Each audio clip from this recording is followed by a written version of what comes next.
Hey, what is going on, ladies and gentlemen? This is the Three Migos, baby. What's going on with you? Yo, What game? what What is game are up? you? What game are you playing, Mr. Farmer? I'm doing my. We're doing some railjack on Warframe. For those of you out there who know about Warframe, So doing a you're little a bit of PC guy, railjack as right? helping my friends. No, not on PC Master Race. I'm with my ghetto PS4 brothers. Oh, okay. What's going on Yeah. with you, Psyche Soap? What's going on with that Roni? What's happening? You ain't catching it, is you? No. I'm watching this. I've been watching two documentaries. One that's encouraging and enlightful and insightful. The other one that it just completely scares the ever living shit out of me.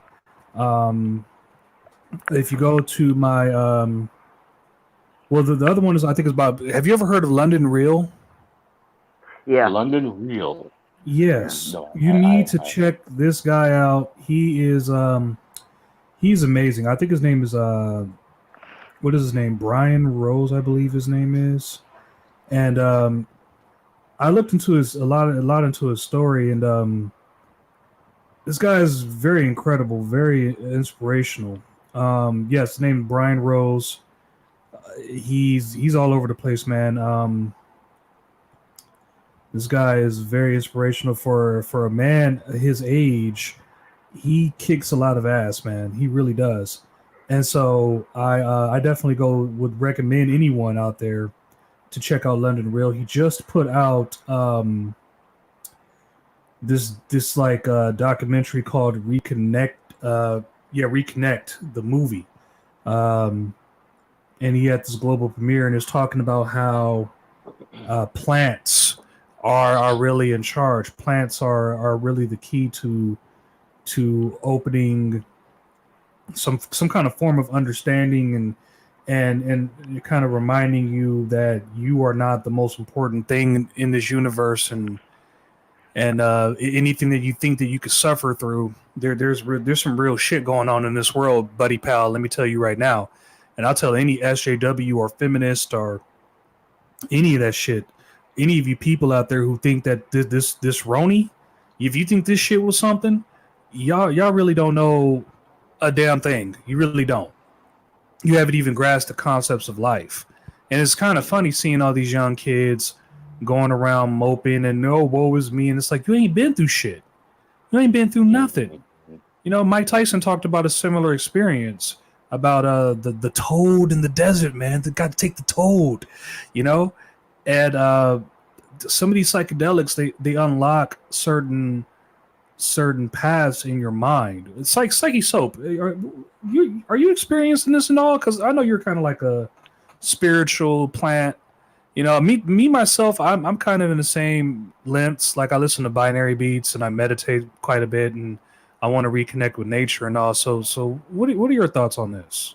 Now that's messed up, sir. I'm the Why is that champ. messed up? what's messed up? Nothing, man. I had to do my best Mike Tyson impersonation and I shit. was wondering what that voice was. Yeah, man. This somebody's got to fight for those plants. God damn it! I'm banging my fist on the table to fight for the plants. If you don't fight for the plants, plants will die, and that's your ass. It'll be idiocracy all over again, and all this other shit. You can't grow the plants with electrolytes, Negro. You can't be Well, doing that shit. well, not only that, but don't we need plants to like breathe and shit like that? Like, isn't Of course. photosynthesis a very important aspect of all this shit? Because, you know, a lot of this shit goes back to um, just Yeah, I mean, we're respiration is the plant, breathing in what we breathe out, and we breathe in what they breathe out. You know what I'm saying? But Absolutely. photosynthesis has a lot to do with the sun and catching it. You know what it is. You know. Yeah. Baron says he's more qualified than Psych Soap Yeah. Yeah. Well, in terms of the psychedelics. Oh You know man, what shrooms, man. psychedelics. Only Yeah, thing I Have ever you had was psyche. have you ever that tried any cat psychedelics? the good cactus juice I had in Nevada. Ooh. That was a What is what? Wait, psychedelic. wait. What does cactus juice do to you? What is It's that? what is that? Pionidy, peyote, peyote, Peyote. peyote. Yeah, Peyote. What does peyote yeah. do to you? I've heard about peyote when I was watching this movie called Fanboys. It's some good cactus juice. I'm gonna tell you what happened. What I seen. Everything was just enlarged. There was nothing really too special. I wasn't freaking out. There was no teddy bears walking by themselves or anything stupid. It's just Oh that man. the moon looked at really big. The trees looked at really big. Rocks looked at really big. Other people's faces looked like really big. Everything was just really big. That's it. But really, Mm. you look kind of like the honeycomb mascot, and your eyes were like 100 times bigger than it usually is. That was Probably, probably yeah. you. Yeah. Yeah, It was only man. it was because of that cactus juice. It was pretty good. Didn't taste bad at all. But you know what? Um, I just this doesn't have anything to do with anything. Did anybody see the Janky Show's video today? No, what it I is about. saw it briefly where I know he's been getting a lot of flack from you know who, the fucking beast who should not be named. But go ahead and lay it down for us, Mr. Former. What's that all about? It was hilarious. I mean, he had the detective thing on, and my man was like, That's "Freaky right. Jersey Tales, freaky Jersey Tales." Yo, I've That's been right. laughing at that all fucking day long. That was the funniest thing I've seen in weeks. Jakey is he's a pretty funny guy. I enjoy his channel. And there was something else I wanted to ask. Good Yeah, times. psychic soap.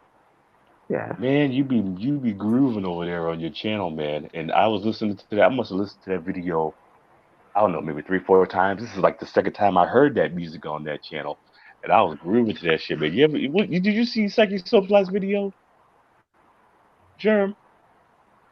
No, Oh man, it was good. Shame on you, Sherm. don't I'm hate me. mad at you. Don't because I'm probably because of YouTube's old Brr. bullshit algorithm. Because a lot of people haven't seen any of my videos in a long time. Like a lot of people don't even know that I'm even still posting or even that I exist on YouTube or BitChute or anywhere else. So I'm having the same Yeah, kind of problems in terms of getting my shit out there. So it's like and then yeah, I'm not because they getting hide it. They hide yeah. the Why? stuff. It's like They're saying I Mhm. have to like because I know like if it's people that I'm subscribed to, I have to go directly to my I have to subscriptions, go straight to go your directly to their channel to see their videos. I don't get it recommended. I have to go to their channels and check periodically. I or get all your maybe And notifications fine. I don't yeah, understand. All of you. no, I some get all your people's like notifications. sometimes I don't get Mike the MGTOW Monk that much, and I have to go search for him, and I know that I'm sub to him. And Yeah, I that's don't a get big one. yeah it That one, is like yeah, that one I don't get a lot. it definitely is happening, especially with as many people as I sub to, you know, because there's just as many people on YouTube watching as there are, I think, more people on YouTube watching than there are making content. So, you know, I sometimes get caught up, or maybe it's the system, or maybe it's the algorithm. I don't know. Maybe because there really is. I mean, the fact that the bullshit mindset is up there is proof enough that the algorithm is obviously filtering us out. So it's ridiculous. I don't you know that's I'm the that's big what's happening. filter you. Oh, speaking of this, you know what happened today? Now, Mr. Raleigh came out with this video the other day, and he was talking about, I don't know, Rasputin's part two or something. This woman, this Oh big fat woman. no. So she's monetized, talking about MGTOW. So I said to her, I said, hey, you know, if Huh. we can't get monetized for our content, it's not right that you get monetized for our MGTOW philosophy, right? And I told her, leave us alone. No, no, I said, and SHTU about us. And she wrote me back. but I did, bitch. And then I wrote to her back, oh, I'm sorry. You might not know who I am, and I excuse your unladylike comment. And I'm waiting for another response so that way I can have an excuse to roll the van and be justified. But I mean, why just come out and just say, I did, bitch? Like, fuck you. So it's like, I think that these people that are talking about MGTOW, these women that are coming up here or whatever, because they're not Oh, MGTOW or whatever, I think they're using it to get paid. well, I I don't mean, even shit. think that they believe in what they're saying. I think they're just saying bullshit just to be getting paid. Well, of course, because I mean, 9 times out of 10, look, this feminism shit is not going to be able to take anybody on head on, especially any kind of debate, especially any kind of like physical anything. So what they're going to do is they're going to use undermining tactics and bullshit. They're going to throw labels over you. Oh, you said this. You thought chop this one woman, so that must mean you hate all women. You're a woman hater. You're a this and you're a that. And it's like, no, I'm not a woman hater because I bashed one. Get the fuck out my face with this bullshit. You go over to Twitter. What do you see? You see a whole bunch of fucking women doing nothing but bashing men all day, every fucking day. But yet no one says, "Oh, you're a bunch of man haters." And well, I mean, for the most part, for the most part, some people do. People with balls or ovaries who have the common sense to call it the fuck out. But the fact of the matter is it's primarily going to be men because the red pill is more effective with us. It's more potent with us because of the fact that we're prone to seeing through this bullshit. Men and women are just we live different worlds, okay? How a woman Yeah. is raised, they're introduced to a whole different term of reality than we are when we're growing up. It's Yeah. just like think about it. You're a pretty hot chick. You're growing up. You're not one of these troll bitches, but you're actually a hot chick, and you're growing up.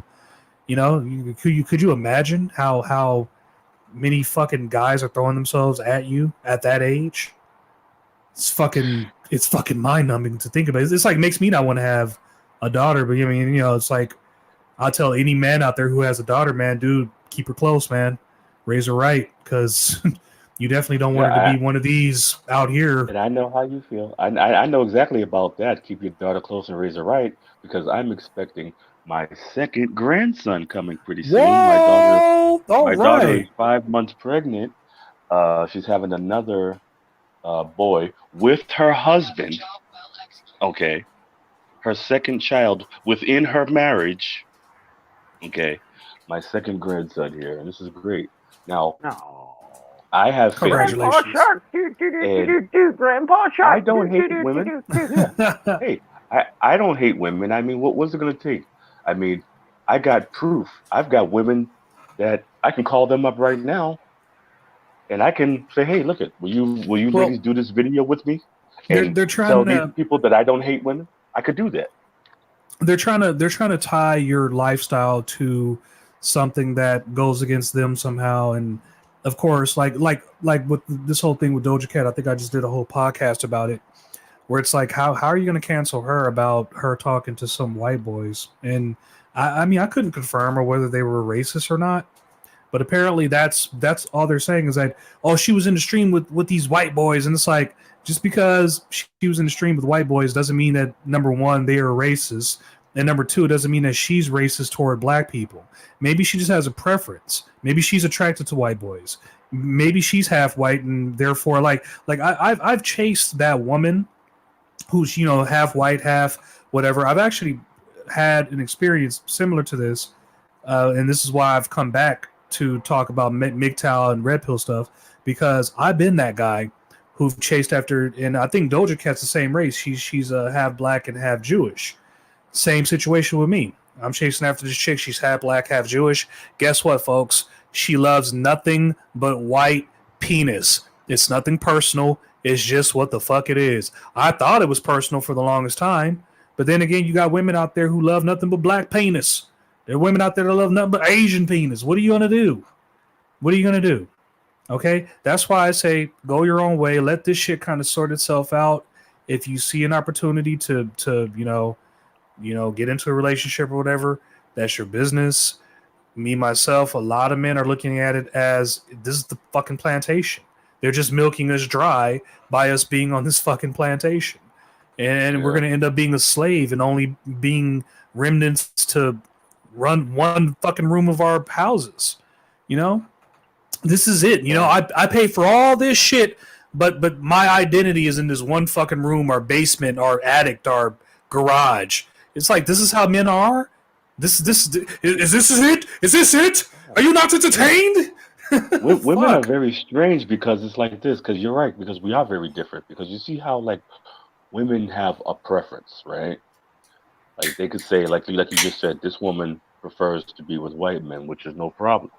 And then there's another woman that prefers to be with just black guys, or prefers to be with just, you know, Hispanic guys or whatever. That's fine. Right. But there's a preference there. Now, when you take men, do you know what our preference is? Our preference is you look good, you got some titties, and your ass is fat. That's our preference. So it doesn't matter what shade or whatever it is. A guy's going to go for whatever it is, as long as it looks fucking good.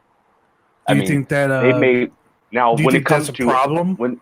no, I don't think that's a problem. But I think that men only have a preference when it comes to a relationship or thinking about marrying somebody. Then you have a preference because it's like, I don't want to be with these kind of women because of XYZ.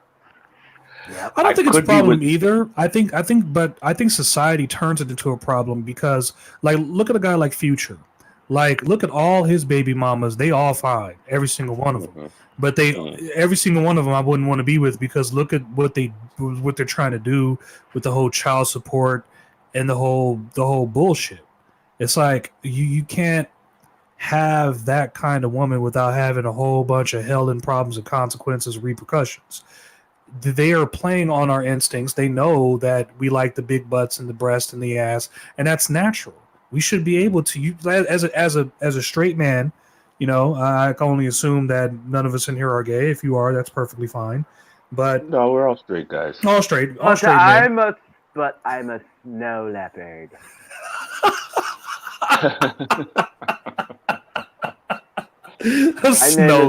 Snow leopard. You know, I'm gonna have to get used to this. You know, we're gonna have to get used to this. We have a trans animal among us now. You know, so now I have to have more respect for the Twitch person, the Twitch deer lady.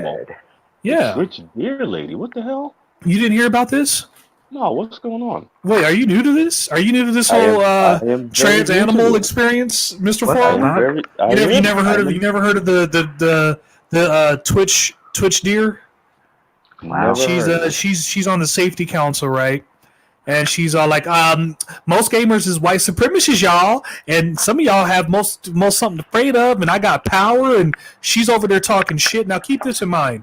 Fuck. This is a man, a biological man, who identifies as a woman that identifies as a deer. Oh, so she's just well, you know what? I respect this person already. I respect the fuck out because of the bravery just to be able to come up with some shit like that. No, not the bravery. This is what I respect because you see, when you this is what's up. See, when you do something good and correct, do it good and correct all the fucking way. If you are an abomination and you do something wrong, that's right. Do it wrong all the way. Ain't no need in half-ass doing something right or half-ass doing something wrong. This dear person is doing the wrong shit. That's right. Do it wrong all the fucking way. You know what? In the military, that's absolutely what they told me. They told me if you're wrong, stay wrong. Because if you start moving and trying to adjust or fix, they're gonna see it.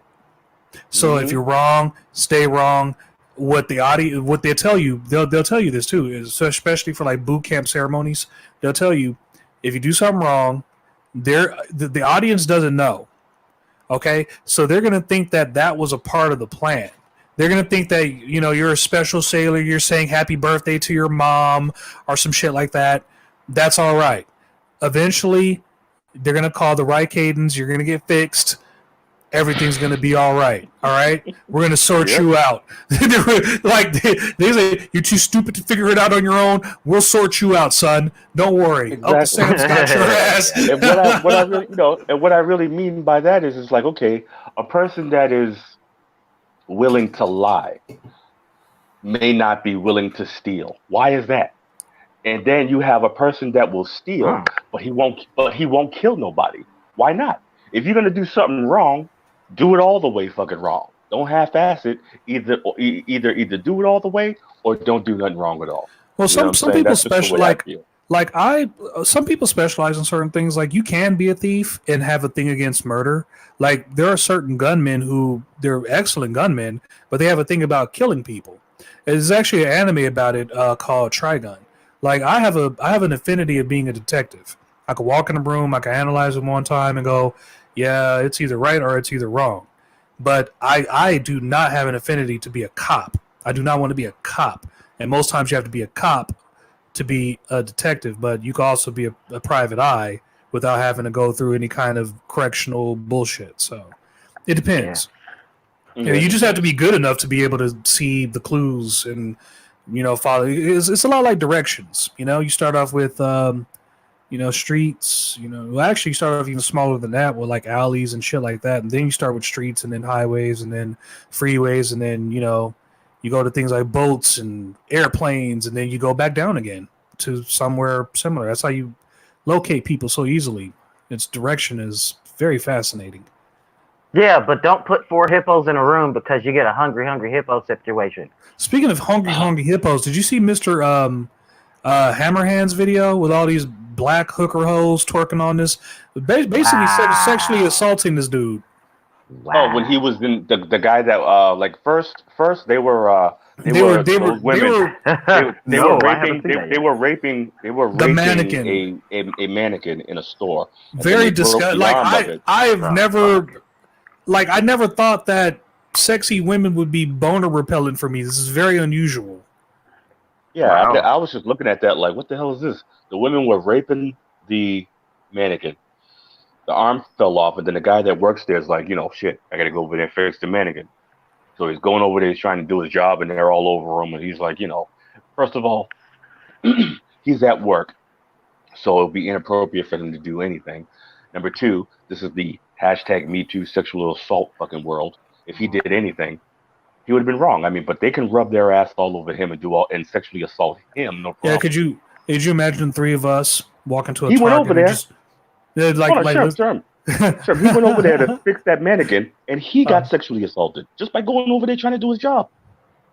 And he was just doing his job too. It's like, what the fuck? Like, what would you do? Like, you're standing from afar, and like you see these ratchet bitches, and you're like, fuck, maybe I should just like, like what we did in the military, we just like kind of watch and see, and then we kind of respond to the damage and wait for the the blowover to kind of like get out the way, and the fallout to kind of fall out, and then we try to see who we could rescue and what we could do. I don't know. Yeah, she got that good mustard. Look at her. Yeah. No, I would have went over there and said, you guys should be ashamed of yourselves. You know that. And then as soon as they switched over from the mannequin to me, I would have been quiet. Grandpa Shark, Grandpa Shark. Well, Baron Yem is saying their butts clapped when they jumped. Like, can you imagine when they turn 40 or 50, how disgusting that's gonna fucking be? Like that. That's why you don't want to marry these kinds of hoes, dude.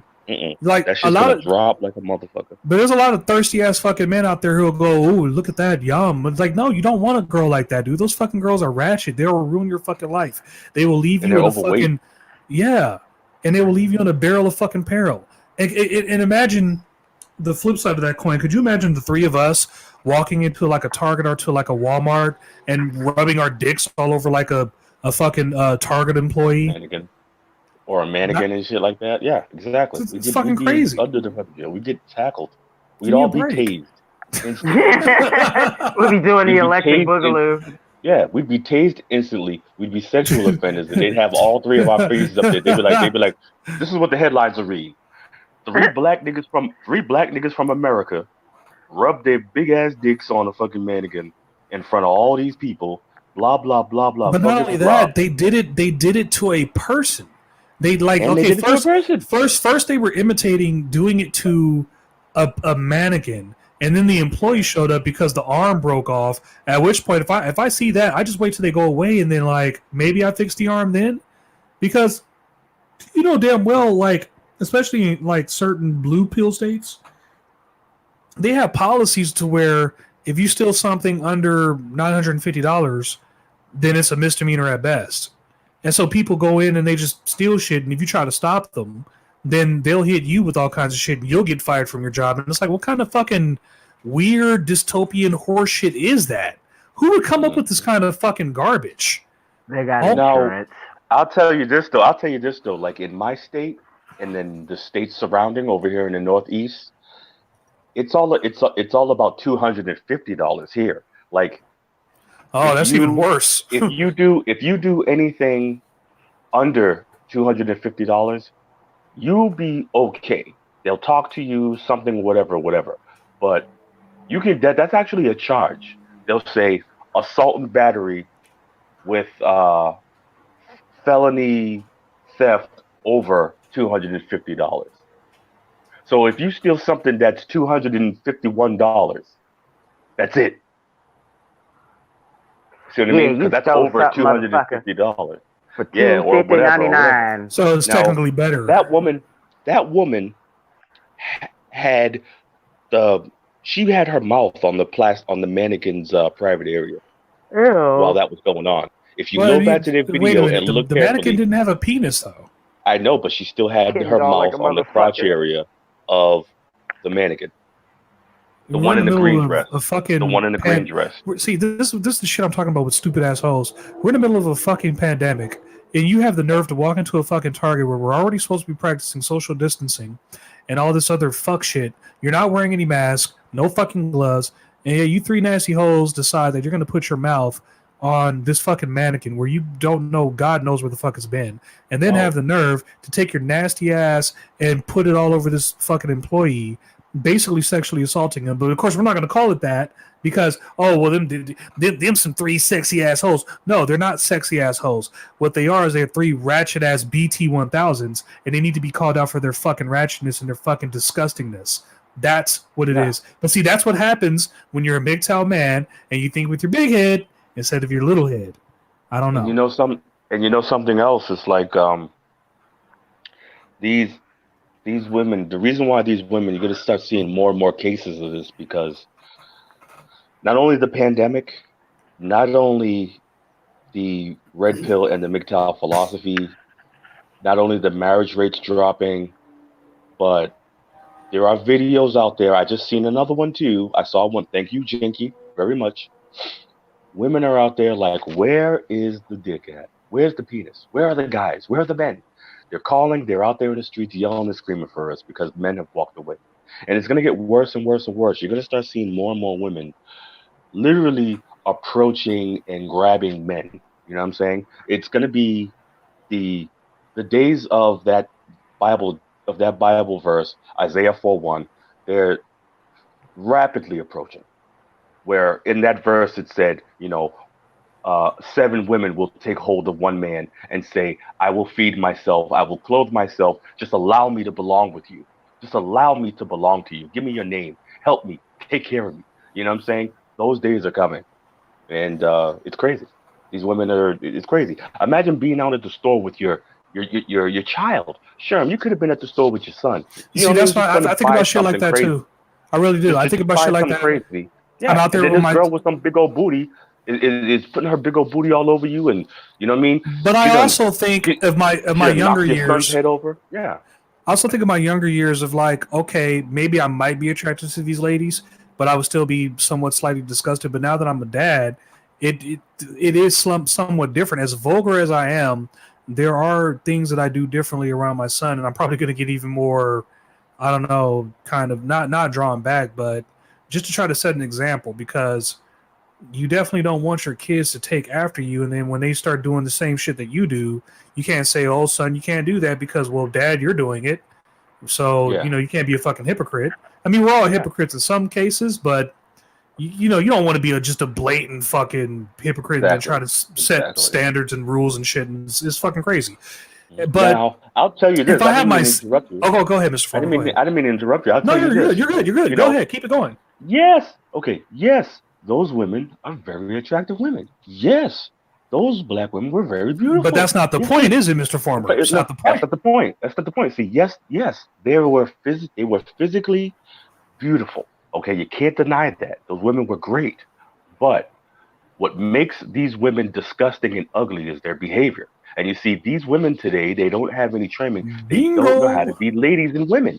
And this is what you have out here today. And when you see these women, it's like, you are fucking disgusting. But yes, if you sit there, those same three women were to be sitting down, still, not saying a fucking word, you would look over there and be like, wow, those women are gorgeous. But do you know those are some beautiful women. But do you know where that behavior comes from? It comes from this society rewarding that kind of behavior, because look culture. Look at people like back in what was it, 2015, probably even earlier than that. There was this lady, I think even sooner than that, because she was on Tommy Sotomayor's show, Caramel Kitten, and she was going around twerking, and what did society do? They rewarded her. But what happened when she got a little bit older and a little bit chunkier? Plus, at that time, she already had 2 kids, and she was already she don't get me wrong, she was thickums. She was pretty attractive at that. But now, have you seen her lately? Seen her lately? Yeah, she's kind of I ain't got nothing against big girls. I ain't got nothing against, but she kind of went to the BBW side. Wow. More like super size. I don't understand. Super size. I don't understand this mentality, because these are the same women. These are the same women that are gonna yell and scream talking about, I don't care about nothing but my kids. It's all about my kids. Fuck you. All I care about is me and my kids. You care so much about your kids, but you're out here with this behavior. You have children. You're somebody's mother. Okay, these YouTube videos and Instagram videos ain't going nowhere. Your son's gonna grow up and see some old school video from 2020 of you twerking your ass all your friends in Walmart. All your friends at school are gonna be like, "Damn, man, your mom got cake. Your mom got," and you're just like, "What do you say? We're gonna go around beating up everyone who was attracted to your mom?" Like, come on, man. Exactly. It's the behavior. Where does it come from? Where does this shit spawn from? I see it as none of these hoes have any kind of man, because if they had a man, they wouldn't be up in the store doing that kind of fuck shit. These hoes are lonely. They're lonely. Yeah, they're lonely. They're depressed. They're mentally deprived. They're see, and that's why they look at a group like and we're not even really a group, but like we could come together every once in a while and like put our thoughts together, but each man makes his own individual choice to either say, look, I don't want to date, I don't want to do this marriage thing, or hey, maybe I'll give it a try, but bitches be cray. Because it's like, dude, you could deny what the fuck we are all you want. You could deny our lifestyle all you want. You can't deny the truth, the innate truth that's right there in fucking front of you all day, every day. Okay, even the good girl, the quote-unquote good girls that try to put on that good girl persona, they twerking and they doing all kinds of nasty, goofy bullshit on Twitch and Twitter too. What do you call a Pokemon? What do you call a Alinity? What do you call any of these goody two-shoe bitches who, okay, that's good. You don't have money right now, but you could get a job and you could get money to me. Like, the nerve of these bitches, really? Exactly. Which is crazy, because you see all these women out here that they watch these videos, and this is all they get from it is you hate women, or this, that, and the third. This is all they get from it. They don't get the real message that MGTOW is trying to send to all these women across the world. Oh. Do you know? This is what the message. This is what we're really trying to say to them. We're trying to say, prove it. Prove us wrong. Prove yourself to us. That's all I'm saying. That's why it's so hard sometimes for me to even make a MGTOW video, because it's like I've literally covered everything, but I keep forgetting there's a new generation coming up, so they might need a refreshing of that message. Yeah. But all you have to do is get into a relationship, get married, and prove me wrong. And also what Mike is saying in the comment section, Women are not attracted to that weak-minded, oh yes, dear, I'll do whatever you say bullshit. They're not attracted to it.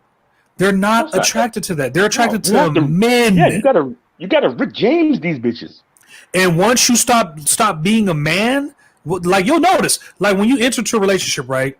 Why does she love you? She love you because you are the ultimate Xbox gamer, nigga, or you're the guitar player, or you're the sexy rapper, or singer, or whatever the fuck, right? But then over time, you start to do boo boo goo goo shit, right? Because you're in a relationship, and you start doing shit. She basically molds the guy into the guy she was not attracted to in the first. That too, but also you lost your luster because you stopped hunting. You've lost everything that made you attractive in the first fucking place. That's how this shit happens. That's how you go in there with the strong dude, and then after time, you've bitched him up so much, just like what Psychesoap said. You've bitched him up and molded him up so much because you want him to be this guy, but he's not this guy. You fell in love with him because he was the guy in the beginning. Now this guy he's this whole new fucking... Oh, hey, I love you, darling, and ooh, la, la, la. Listen to this double standard. Listen to this double standard that happened this afternoon. Okay, I was talking with a female friend of mine, right? I was just talking with her on the phone, and I know her well. She's like a friend of the family. She's like my cousin. You know what I mean? I've known her so long. We're good friends, and I know her whole family and everything. So I'm talking to her about stuff, and it came up, and she was like, she was saying something about somebody saying somebody's a hoe, whatever, that I'm a hoe, blah, blah, blah, blah. I said, you're not a hoe anymore. She's like, what do you mean I'm not a hoe anymore? Of course, I was never a hoe. And I said, listen, you're my friend. Okay, don't take this the wrong way. But how many children by how many different guys do you have? Okay. Yeah. Yep. And then she's like 3. I says, come on, you was a hoe. I mean, come on. Don't get. I said, listen, you're my friend, and no disrespect. And then her sister got on the phone like, just because somebody has a bunch of kids with a couple of different guys doesn't make them a hoe. And I said, okay, let me ask you. I said, okay, let me ask you a question. All right. I said, you know me, right? You know me most of your life, right? She's like, yeah. I said, okay. How many children by how many different women do I have? And she says, you got 2 kids by 1 woman that you was married to. Okay, now, if I was to have had 6 kids Bingo. with 4 different women, does that Bingo. make me a hoe? Does that make me a hoe? She said, yes. I said, oh, so I'm a hoe if I have a bunch of kids with a bunch of different women, but a woman's not a hoe. How they do that? But a woman's not a hoe if she has kids with a bunch of different guys, and then she's like, then she goes, yeah, but some people have different upbringings and they're not there with their parents and blah blah blah blah. I said, yo, I went through the same thing. Listen to me. I said, yo, I went through the same thing. I went through the hood. Thank you, Chico. Now, how come me as a man, I can get married, have children with my wife, get divorced, and then never have any more kids again? Why is that? You know why? Because I'm not a hoe. And she didn't have shit to say. She got off the phone and she was like, yo, why you even talk to him? Why you even talk to him? I heard her in the background talking about, I ain't watching his videos no more. You don't have to defend the truth. The truth defends itself. Mike says, Tru Sherm, a girl I know, married a local singer in a small town. They both moved to a different town, so he had to leave his band. And see, this is another fucking thing that kind of irks me a little bit. It's like there's nothing you really do about it. But there goes another Jimi Hendrix, or there goes another Kurt Cobain, or there goes another person who could have possibly saved this already dying, fucked up bullshit idiocracy of the industry. But yet, his woman gave him a ultimatum, and most bitches do. It's you choose me or you go back to your silly little band. And some guys actually make the right choice and say, well, fuck you, bitch. I'm going back to the band. What happens? The woman will chase after you.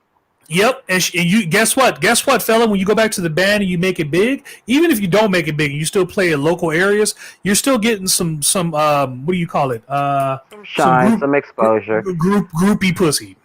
That too, Look, but the thing that you were describing earlier in your in the scenario, Mr. Former, it's like this. I mean, it must be near the fucking Olympics because look at all of the mental gymnastics she was trying to fucking do to fucking flip her way out of that fucking thing. Yeah, she couldn't. She couldn't. God, she couldn't. Man. No way. And you know why she couldn't? And you know why she couldn't? You know why she couldn't? Because she was getting this information. She was getting she was being talked to by a red pill man.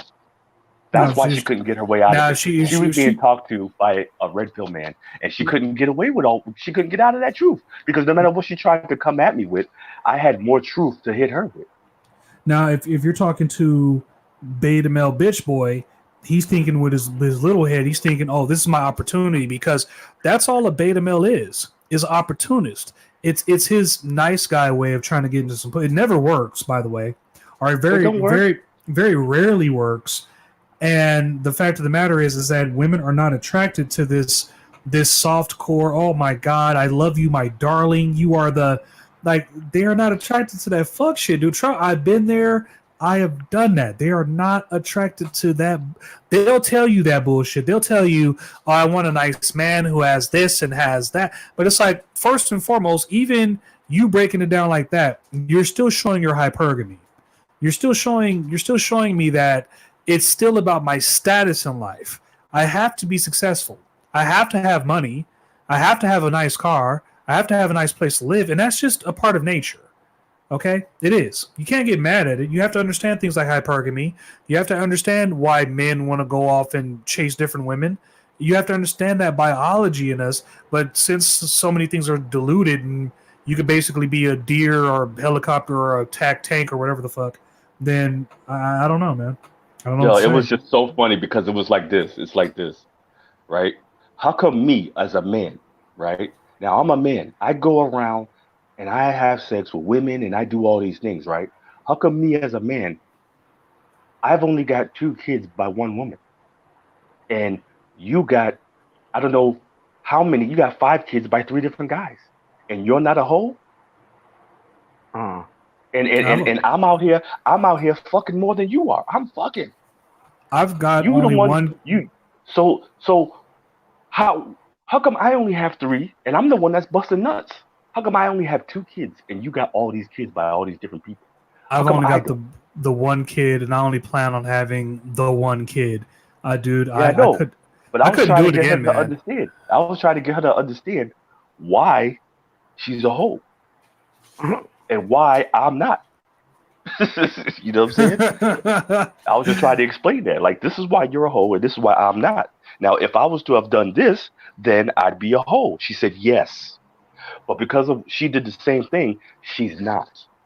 Well, I think most women understand that there's a simp around every corner. Like, as soon as you don't do what she wants, she could just find, simple Jack or beta B, or, and he'll be right there. Oh, my darling. But see, they still don't, they're not attracted to those kinds of guys because they know that those guys are like fucking piranha. Those guys are just waiting for the opportunity. And the thing about it is they don't care if you're on your period, if you have herpes, if they don't care. They don't care. They just, oh, I want to love you. No, you don't want to love her. You just want to fuck, dude. That's all you want to do. You want to stick your penis in. I want the whole Cookie Monster, girl. All right, man. 1 second, guys. 1 second. I'll be right back. No problem, boss man. But again, man, you come back with some pickle dick, man. Don't come talking to me with that shit, man. Oh man, I don't want to see it. I don't want to hear about sloppy, man. Dude, you have to go to medical, bro. That's what I used to say. Like a rash, sure. I used to say it all the time in the military, bro. Got to go to medical. Oh, but sure, I have bumps in my booty hole, and I don't, dude. Go to medical. I am not looking at your butthole. I'm not looking at your balls. I don't want to. Nope. I don't want to see your boobs. Like? I don't want to go to any sex parties you were at Because if you come back looking like goddamn Grimace from the fucking McDonald's house party, I certainly don't want to go to that same shit. Get the fuck out of here, fucking Steve Urkel. Hey, before the stream started, right? I came in and Tico was, saying, "Hey, the guys aren't here yet, blah blah blah blah." And I said, "Oh, okay. All right, good. I'll be back. I gotta run." He's like, "Where you gonna go?" I'm just gonna hit Costco real quick. I'll be back. So he was a little worried. He was a little worried that I wasn't gonna be coming back to the show. Can you blame him? Costco. You and what?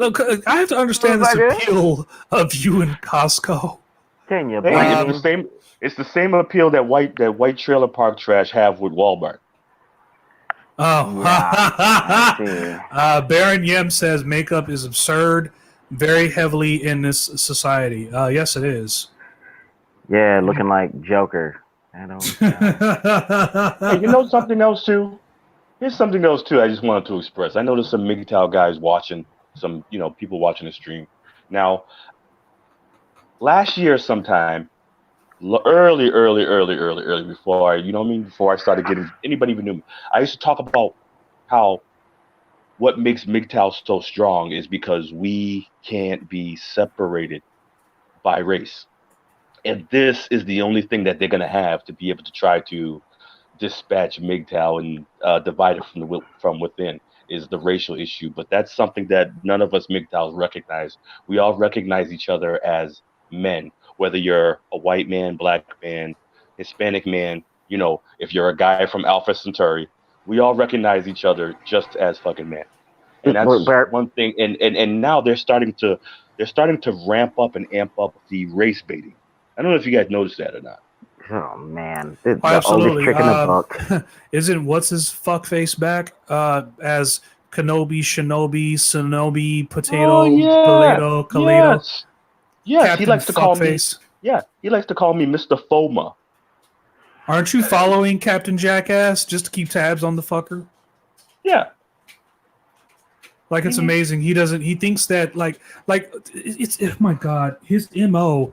Like if I were to start, I don't get it. If I were to start off as dude, is he trying to be famous? Is he trying to be a celebrity? Is he trying to be the man Georgia Free? First of all, if he's trying to be famous, he's fucking up on every single cylinder. As a junior detective, as a detective getting into it, right? I would look at him and go, your MO is the most familiar. Like, you would be the easiest fucking killer to find because you do the same dumb, stupid bullshit. Like, your MO is even more easy to see through than my MO. Like, I love the video games, the mini Sherm thing, but yet I'm more unpredictable. Whereas you, it's like the same shit. It's like, seriously, every year, it's like you're Kane from WWE. Something about May 19th. Something about May. Something about the month of May fucking drives you nuts. Because every single time, right, he'll get called out for his bullshit. He'll disappear. He'll come back. He's reinvigorated. He's reinvented. He's all about the money. Remember, I'm Mad Money and I'm Magic Man fucking... He comes up with all these fucking names, right? And he has the formula. He's a perfect salesman. If only he'd get his shit straight. But the thing about it is, right, he has the formula. It's all working. He's getting the money. He's getting the views. It's chugging along like the perfect train. For some reason, there are certain men's dicks in MGTOW he can't keep out of his fucking mouth. I don't know why. I don't know what they did to him. I don't know why. Go ahead, please, because I'll tell you why. It's a Scooby-Doo mystery to me. No, it's not a mystery. It's because... Is he married? Because the reason why he comes back to us, our little group here, that we had created and risen up last year. There are millions of us. It's because we took him down. I'm talking about we destroyed his money, we destroyed his channel, we took him down because, like you say, the man is so transparent. He's more transparent than a Space Coast villain. Okay? This dude walks around explaining his plan. every episode that he does. So it's like, I'll get you, Mr. Forma.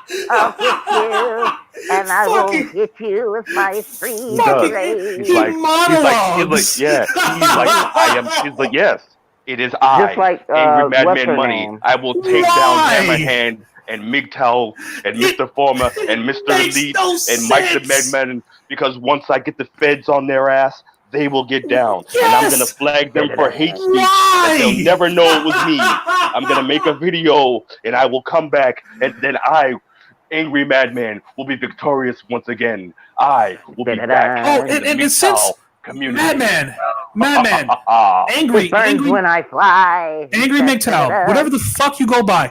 If you don't want people to suspect you of flagging people and doing fuck shit, then maybe you should refrain from making videos about the person that you flagged days after you fucking flagged them. What are you, fucking stupid?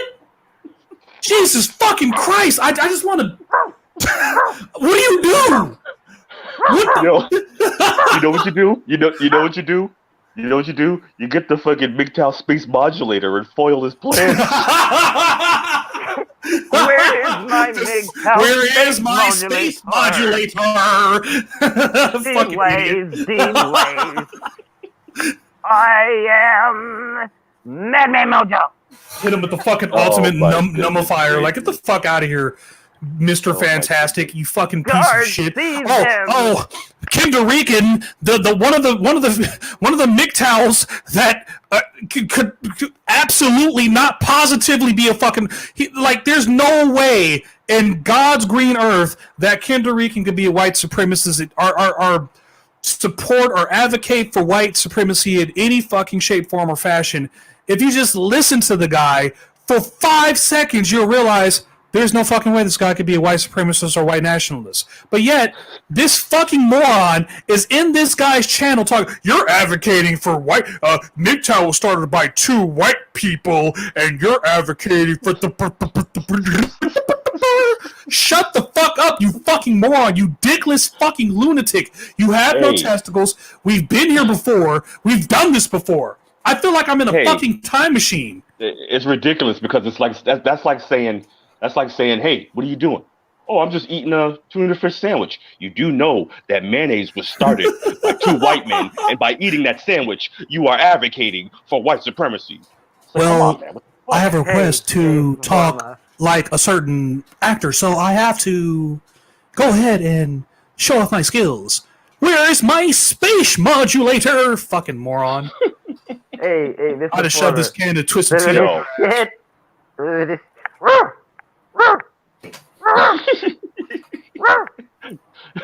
Dog meat! Dog meat! Shut up! Shut up! I'm on the stream! I'm on the stream! I swear I will come down there and I will put you in my oven and I will eat you! Dog meat! Now, I don't advocate any kind of fucking violence, but I swear, Angry MGTOW, if I have to fucking deal with you one more time, I'm going to shove a can of Twisted Tea up your ass and drink it through your fucking mouth. Do you understand me? Do you understand me? I don't want any problems with him either, like that, physically or anything like that, but I would just like to talk to him because I would just like to say to him, like, see, all of this could have been avoided. All this could have been avoided, right? All right, don't go to his channel and start, oh my God, Tru Sherm sent me. No, none of that shit. Don't do any of that. Don't go over there. Don't go over there. Leave him alone. Just leave him alone. I would talk to him and be like, see, if you would have had just, not done what you did, and, all he had to do. Allow me to speak to you, and you would have been fine. All he had to do is just, first of all, no matter what we did to him in the past, I personally wasn't a part of that, but I kind of was in a sense because I exposed his bullshit so easily. But it's wait, you don't. I started realizing, wait, I'm not important here. I'm not really. I'm not. I think people know that you're full of shit. So it's I kind of backed away from it because no one really needs me here to point out this. Let me tell you though.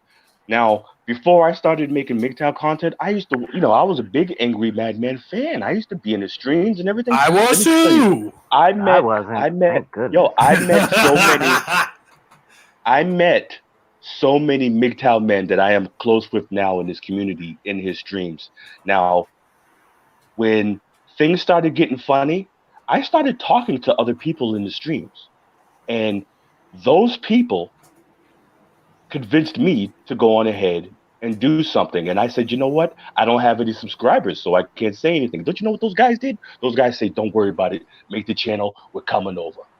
So me and a bunch of guys that were in his streams came over to my channel and started the Forma Force and all that shit up. That's where the original Forma Force came from in his stream, because we were in there. We said, you know what? Fuck that. And we came and we started, and then I started my channel up, and those dudes, those original 200 guys came over. You know what I mean? And then it started growing from there. So that's one thing I can thank that dude for being a fuck up and letting the other guys that I was cool with say, you know what, fuck this dude. It's a key factor to pointing out his bullshit, because most people that are already sub to him already know that he's already full of shit, and it's like it's only a matter of time. And it's so easy, Angry. We've been here before. All you have to do is just stick to your fucking formula. You could have been the next Turfling and Monkey. You could have been the next Sandman, but no. So I'm just gonna go ahead and to the back. I'll wait till you. I'll wait till you do all this shit again. We're gonna be here again next year anyway. We're gonna be here again next year. We're gonna be. We ain't going nowhere, Bobo. Yeah, coronavirus or not, it doesn't matter. We're gonna be a hit. We're gonna be right here again next year, dealing with the same fucking idiot. I swear, promise you. Scout's honor. He's gonna be back. Tico Trent says, if Kendall Rican is a white supremacist, I am a Grand Wizard of the KKK. He took out one of the Ks, so it would be family friendly. Even though I think I said fuck like 56 times in this stream already. I'm sorry. He'd be a grandmaster of the all sides of a Marlboro cigarette box. How about that? That's right. Yo, Angry MGTOW, it's not your fault. It's not your fault. He's gonna start crying. He's gonna start crying on your shoulder. Goodwill Hunting his ass. He's gonna start crying. He's gonna start crying. It's not your fault. Shut up, Psyche. Stop it! No! I love you, man. It's not your fault. It's not your fault, Angry. Stop fault. Saying that, man! Stop fucking saying that! Hey, is that a picture of your wife over there? Uh-oh. Hey. Holy shit. That's not a picture of my wife. That's starts analyzing your room and shit. That's the Beta Bucks production films symbol. Well, I was referring to the movie, but yeah, that's Michelle Pfeiffer actually in her very first role in Scarface. And she has the most even then she had a face that could crack diamonds. Yeah. And that's why I chose her to be a mascot, because she's got a fucking mean fucking face. And you know who my runner-up is? My runner-up is 2020 Melissa Alano. You see her face? Whew. She's got a fucking highway on her face all the goddamn Wait till 2022 comes along. She is mean. Melissa Alano is mean, boy. She needs to take the J-Lo challenge and fucking work out until she becomes beautiful. Dude, I bet you she used to be beautiful. But all this hashtag Me Too has made her mean and ugly. What's fucked up is that a lot of them bitches came from the Charmed show. Like, come on, man. Yeah, all them, but all them Charmed bitches. Yeah, but come on now. First of all, if you are willing to do that kind of a performance, advocacy, now you were on Charmed, so you're advocating for Luciferianism and Satanism. Yeah. Mm-hmm. Now, when you get into all that kind of stuff, man, that's just gonna make you look ugly anyway. Whether you're pretending on a view screen or really doing it. I mean, just ask the woman that's I forgot her name. I can't even pronounce her name. Pazinski, something. Soda Papazinski, whatever her name is. The bitch that be cooking food with humans. You said Soda Pop MP. Oh my god. Fucking Mike Tyson punch out. I almost choked my Soda Pop MP.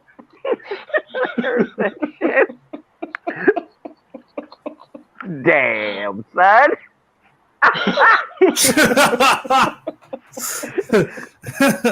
A lot of you young people out there might not get that reference.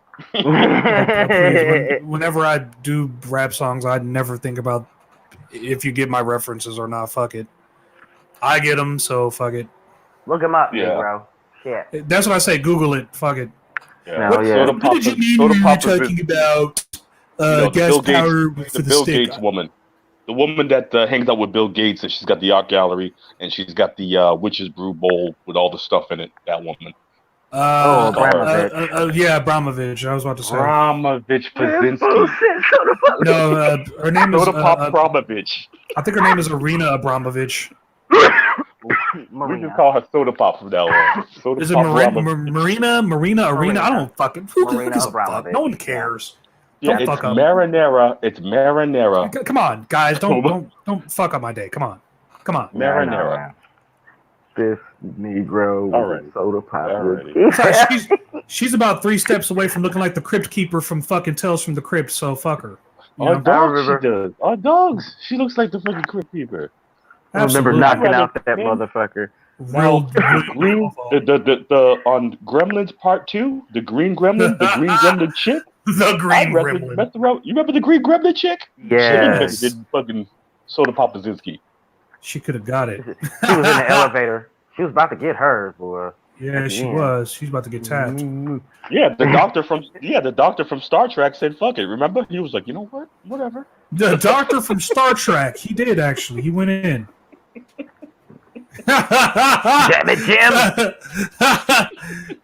Oh, it's experimentation time. The new generation. The hologram doctor. I must keep Gizmo from multiplying. The tribbles. Crazy. Fucking Gizmo. Well, look at this, guys. You know what I just realized? I just realized that this is the Three Amigos. I just don't. This is fantastic, guys. Don't you see the thing down there? The CNN little thing that keeps going. The Three Amigos down there. Yeah. No, I don't pay attention to things that remind me of CNN. I'm sorry. And that's exactly why CNN are so fucking brain dead. They never read anything either. Because when are they going to realize we don't watch TV because we want to read? You fucking idiots. Yeah. Yeah, we watch CNN because we want to see and hear Don Lemonhead talk all Don kinds of Lemon. hate speech. He really does have a lemon-shaped head. He do. Lemonhead, Don Lemonhead is crazy, yo. And then he got the nerve to have them puckery lips like he done ate something sour. Don So Lemonhead the is crazy. fucking- Yo. The Irish in me just comes out of the over like, fucking laddie, just go away. Fucking A. Just fucking go away. Yeah, for real. You'd be like, Don Lemonhead, you're up there every night talking all your shite, and you got shite to show for it. It's fucking crazy, man. Across the fucking river of bullshit before you see my Aunt Morale. I'll fucking slap you on your neck, you fucking. You're up there on your CNN, yeah. You're up there on your CNN, yeah, with your black, looking like the black Jiminy Cricket. You got shit to show for it. Jiminy Cricket. Fucking idiots. He up there with his Jiminy Cricket suit on, looking all stupid. Jiminy Cricket. Give a little whistle. Oh, fuck that guy. Motherfucker. Yeah, you old Jimmy got Cricket suit wearing ass. Got the fucking 2000. Tony Danza shoe tap. Tony Danza shoe wearing ass motherfucker. 2016 LeBron James called. He wants his fucking hairline back, you fucking piece of shit. You know what I'm saying? Oh. That shit is marching on. Yeah, rub that on your nuts and shove it in your face, you fucking piece of crap. Oh my goodness. Oh, doo-doo chasers. Hey, Don, is it red tie day? Why don't you use it to fucking hang yourself, you fucking ass? Ooh. Yeah. I wonder. Yeah, we here don't promote suicide, but fuck it if you do. I wonder when Dave Chappelle is going to do the next racial draft. I would like He to actually, see what I would like to see what who the blacks trade Don Lemon for. he actually just got accused of having sexual relations with Azalea Banks. But of course, Who, Azalea motherfucker? Banks Who? is Charlie? Dave? Azalea Banks is the one who made the accusation. So I take that On as the Dave same. Chappelle? Yeah, Fuck. Oh, get the fuck out of here! yeah. I take her word over the word of a fucking mute. Yeah, obviously, she's telling the truth. I mean, she said it, so it must be real. She said it on the internet, so it has to be true. Winning. It has to be real, guys. 100%, absolutely. Yep. I don't think absolutely believe it. I don't think Dave Chappelle's wife is going to stand for that shit or believe that. Well, first and foremost, I don't think he had sex with Azalea Banks. I think this is just some sort of retaliation for Dave Chappelle not saying anything about how Russell Crowe grabbed her by the back of her fucking neck like Anchi Mama and threw her ass out in the fucking street like a fucking Frogger. So Yeah, that's bullshit. Dave ain't do that shit. He ain't do that shit. Fight around the world. He ain't do that shit. Now, so guys, if they had said Mr. Forma did that, that's another story. But Dave Chappelle didn't do that. All right, so guys, we're halfway through. If you haven't done so already, please hit that like button and subscribe to Tico Trend's channel. Head over to Mr. Former's channel, Psychesoap channel, and of course, Tru Sherm channel too, baby. Thank you very much, and we will continue over because they unsubbing everybody. That's exactly what the fuck they're doing. Like Mr. Former in the beginning asked me, "Have I seen this video?" Or says like, I think I've seen your latest video, Mr. Former." But for whatever reason, I legitimately have to go searching for certain people because I don't even know if they've been deleted off YouTube or not. That's how bad it's getting. And they're saying that you're only getting like 10% of the content of the people that you subscribe to. So I'm thinking that YouTube's having like some kind of problem with either their servers and they don't want to say anything because it's what's going on with YouTube. It sounds like a server problem. So they're having trouble with the servers keeping up with all the demand of all the bullshit. And so that's why sometimes you'll have a whole bunch of subscribers. If they're not doing anything with their channels, they'll just unsubscribe them or they'll delete their channel because I guess they're trying to make room for either the available servers that they do have or they're trying to make room for the servers that they're trying to God damn, dude, I would love to see that server room. Alphabet has the largest fucking data farm in the world. I don't believe that. They just built that fucker in Utah. You know? Well, dude, that place must be a fucking catastrophe. Like it must. You have to have at least close to, I'd say, about 540 employees to run that shit. Probably even more than that because you're talking about how many minutes of content being uploaded, it's ridiculous how much content is uploaded despite the adpocalypse, despite all the fuck shit they're doing. It's insane. It's a pink building with a bunch of Beetles and Priuses driving the fuck around, I bet. Who the fuck knows what's going on? There's probably robots and shit walking around. AI is probably so sophisticated that there's probably a neighborhood that's already 10,000 years into the future already, and we don't even know about it because the AI is so sophisticated and so, with their space modulators. Seize him, guards. Yeah, that's worrying me too, Tico's. There's a lot of fucking morons who are running it, so that's also a concern, is that the idiocracy is finally caught up to the computer industry and the STEM industry and everywhere else, unfortunately. So we'll have to see. We will have to see. Because China's not having that problem. Islam's not having that problem. They're producing some of the smartest people in the world, believe it or not. It's America that's fucking struggling. We're 17th and shit, and probably even lower than that. Probably in the 50s. Who knows? We're probably fucking retarded. Who knows? We're borderline dumb. Fucking idiots. We're the only country in the world who's this fucking Chinese virus has destroyed so much, and we're the only country. Don't talk about China. That's racist to say that it's called the Wuhan flu because it comes from Wuhan, and most of the viruses that we name, we name them at the person, places. As a matter of fact, most persons, places, and things, ironically, happen to be named at the person, places, and things. So if I was to talk about Lou Gehrig's disease, does that mean I'm being racist towards Lou Gehrig because I'm talking about a disease that's named after Lou Gehrig because Lou Gehrig had the disease? Yes, you are racist, Mr. Former.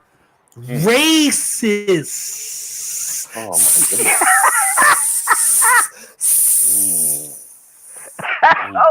You say the N word with the hard R, like you're growling at people. Arr. No, that's absolutely false. I am from New England, and that's impossible because New Englanders cannot pronounce the ER. So I'm proud of that crime. I was asking this question to myself.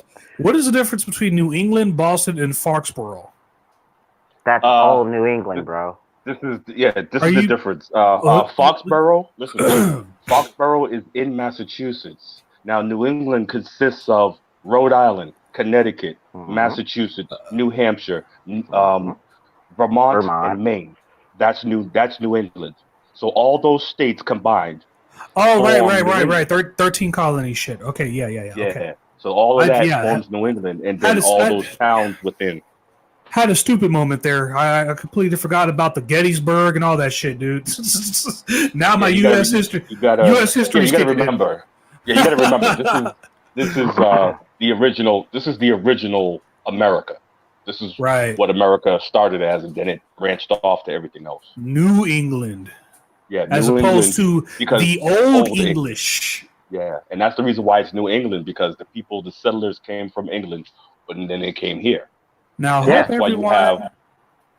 everyone out there learned something today. They actually speak English too. Because we actually educate people here at the Tru Sherm channel, okay? The Tico Chin channel, Mr. Former channel, the Psychesoap channel. We educate and appreciate, baby. That's what we do. No, I dumb people down. Fuck this shit. Does he got the cash? Is he hot? That's funny. I'm worse than trap music. Speaking of which, did you guys want to feature on the mixtape I'm planning? And unless I was going to release it July 3rd because that's my mom's birthday. It's my mom's birthday, but I was thinking about releasing it. Yeah, I know. It was like a real early birthday for her. I was thinking about buying her a giant pink elephant thing, but then I was like, nah, that might not do it. So I was thinking about treating her since like things are opening up again and shit, you know, I was thinking about treating her back out to like a restaurant dinner or something like that. Something. What you mean stop thinking, baby? I can't stop thinking. I got to think all the time. I got to keep thinking. I must keep thinking. That'd be good. You know, that'd be nice. My mother's birthday just passed too. I gave her a call. She's in North Carolina, so it's quite a distance from me. Well, I know like everything over in the East Coast is like more well connected. Like it's not like over here where everything's like spread out. Like Arizona's a desert, California, half of that shit's a desert. Like I'm basically from a desert, so you know, like it's like everything's a fucking desert over here. It's all where your cousin lives in a cactus. Yeah, in Needles, Arizona. The peyote. You gotta get that peyote and take that toll, baby. And he has a ranger hat. And he writes your letters. I'll tell you one thing about New England though. If you go to one major city in New England, you have just been to every major city in New England. Yeah, pretty much. Because they all look exactly the same. Baron, I was gonna do it. I was going to do it via email, but actually, that's actually a better idea. So, I was going to email lonely _ because he's a far more better producer than I am. Like, I can make a beat, or I could use what I usually do is I use the non-copyright royalty free beats, and if it sounds good to my liking, then I'll use that and I'll change it up. I'll put my little my little producer little touches on it. I'll either reverb it or phase it, or I'll put echoes in it, or something that'll put some distinction to it from the original, and then I'll go ahead and rap to it. And it's just actually something I just discovered because I was never really a producer before. I was never really into making my own beats until recently. When you get hit with all those fucking copyright strikes, if you go to the Mini Sherm mixtape right now, or actually it's called the Whole Effing Truth mixtape, it's riddled with copyright shit. So I want to make it to where my next 2-3 mixtapes are not riddled with copyright. It's more original, and so if lonely underscore, I was gonna email him if you could make your own beat and rap to it and send it to me. If you need an example of what direction I'm going in, it really doesn't matter. But if you just need an example, I have it posted on my channel right now. The Walter Black song thing. It's going to be a very, I wouldn't say dark, but it's going to be a darker mixtape, kind of a darker mentality than I'm used to writing. So, yeah. Just anybody who's out there interested, let me know. I could definitely extend it till July 3rd in case there's any last minute, hey, I really want to jump on this thing, because I've never done this before. I've never had a feature before, so I don't know what the fuck to do, honestly, and how to direct this thing or how to throw you in. I was thinking with lonely underscore, just I send you a beat right to it. If you want to leave a verse spot for me, that's fine. If not, if you want to do the whole beat, that's also fine. I'll do the finishing touches, throw you in there, and that's that. I would like to have more people if I can. The more the merrier. The more people who want to jump on means the more songs that I would be challenged to do. So we'll see. This might be it might not be the next mixtape to do it for right now, but maybe in the future, because again, this is outside of studio time. This is outside of industry. This is completely garage style that I'm doing it, so it's some people will ask me, why do I do it? And it's for expression. Why does anyone do anything or have any purpose for any reason of why they do anything? There's this post from Mr. Elite of why women would want to shave off their eyebrows when God gave them beautiful eyebrows. God gave them beautiful breast and butt and cute face and whole 9 yards, and they want to get rid of those things, or they want to upgrade those things to their liking in spite of God. And if God can't satisfy these women, what the fuck makes you think that you're going to be able to sasatisfy them? I know why they shave their eyebrows. They don't want to look like Oscar the Grouch. Because they love trash. Anything dirty or grungy or dusty. Oh my god, dude. I was listening to that song when I was stoned, and that was one of the saddest fucking songs I've ever heard in my life. Wow. Like, what the fuck? It's a happy song. It's not a happy song. Listen, he says, I love trash. It's so stinky and smelly and greasy and melly and it's just the saddest fucking song I've ever heard. And Oscar the Grouch, if you go in accordance to the Dave Chappelle philosophy, they treat him like shit. He's the guy who gets treated like shit on Sesame Street. So, it's like a sad. He's the bum who's singing in the alley. He's expressing himself. He doesn't have a fucking studio. He doesn't have the I have an opportunity here, right? I will probably never become famous for my rap lyrics. Are you kidding me? But just to express myself, just to be able to, hey, I made a fucking rap mixtape. I was able to do what I always wanted to do, and not be controlled or constrained or restrained or any of that fuck shit. But not Oscar the Grouch. He doesn't have that fucking choice. He doesn't have no house. He lives in a fucking trash can. He loves trash, for crying. He doesn't love, when you use the word love, usually associated to man, I love roll tacos, or I love Xbox, nigga, or I love Jesus. Not trash. That's a oxymoron. It's a contradiction within itself. What the fuck, people? One man's trash is another man's treasure. At least Oscar recognizes that he loves the trash for what it is, as opposed to most men True. True. love something that they think is beautiful, but really it's trash. They can't see that it's trash. See, at least Oscar could see that it's trash, and he loves it for what it is. Did you see the fucking Like, You know what I mean? see this shit. Oscar the Grouch? He got a divorce a long time ago and got screwed over by the divorce You courts. know what? He's probably fucking right. Fuck's sake. You know, he's Yeah. probably right. And then he's trying to get married again because he loves trash. Oh my god. Well, maybe those trashy hookers from Target could probably hook up with him then. Twerk all over his trash can. Right. Give him That's some of right. that coronavirus. Fucking Those hookers. you get those hookers from Walmart, not the classy ones at Costco. I mean, Well, it's not like they're watching Judge Jude. Yeah. You motherfucker. Judge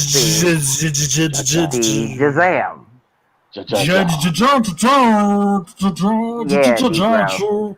Both y'all. Cut this shit You know out. what? Hey, sometimes cake. don't get mad at us because we like little Judy cakes. yes, I'll brush the dust off that clitoris. Oh my More like zingers put together. This is fucking And I wrong. wouldn't tell nobody.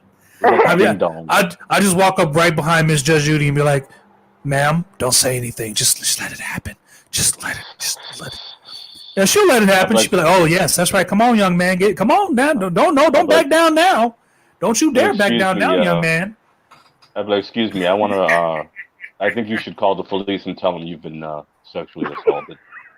Well, Why? wait. Nothing happened. Wait a minute. Call the police and tell them somebody grabbed your ass. But wait a minute. Didn't Kermit the Why? Frog get a divorce from Miss Piggy? He sure did. What? He's a fucking grouch in his own world. You gotta keep in mind the Muppets are different from Sesame Street. Yeah, Muppets. Yeah, Jim Henson's shit is different. And a lot more raw. Well, Brian Henson Yeah. is different from Jim Henson because, he's a step on the naughty side. You know what I'm saying? Yeah. This Sesame Street, the G-rated version. There's the Muppets, which can go up to probably the PG version.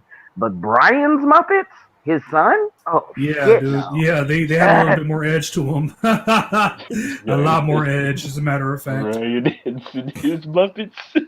Brian. Until the Right. creator of Ren and Stimpy came along. What the fuck is wrong with this guy? Red and Stimpy. That was great. That was a great show. Powder toast, man. I love that fucker, dude. He's cool. No, sir. I don't like it. That don't like it fucking one horse. bit. Yeah, I And- love that and- voice. He said, you know And what? I don't can like never pronounce I don't the like it one creator of the fucking show for this. I mean, he's John technically, Crick-Falusi, I think it is. yeah, Happy. he's technically the creator, technically, but there's a lot more people that are tied to this style of animation than you might think.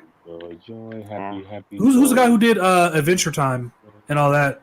Because I he's have the no same idea. the same guy who did I think his name is Charlie Ward or something. Did Bravest Warriors? Have you ever seen Bravest Warriors? It's basically a better version of Adventure Time, and I think they're like on their 5th season. But you have to leave YouTube to go watch the other 3 seasons because I think the guys who work over at what is the name of it? The cartoon company. Let's see. Hold on. Let me type it in real quick. Cartoon Bravest. Network? No, it's actually called. I think it's called. It's not Cartoon Network. I don't even think Cartoon Network has a YouTube channel, but it would be very wise for them to have one. Let's see. Goddamn! Actually, Bravest Warriors have their own.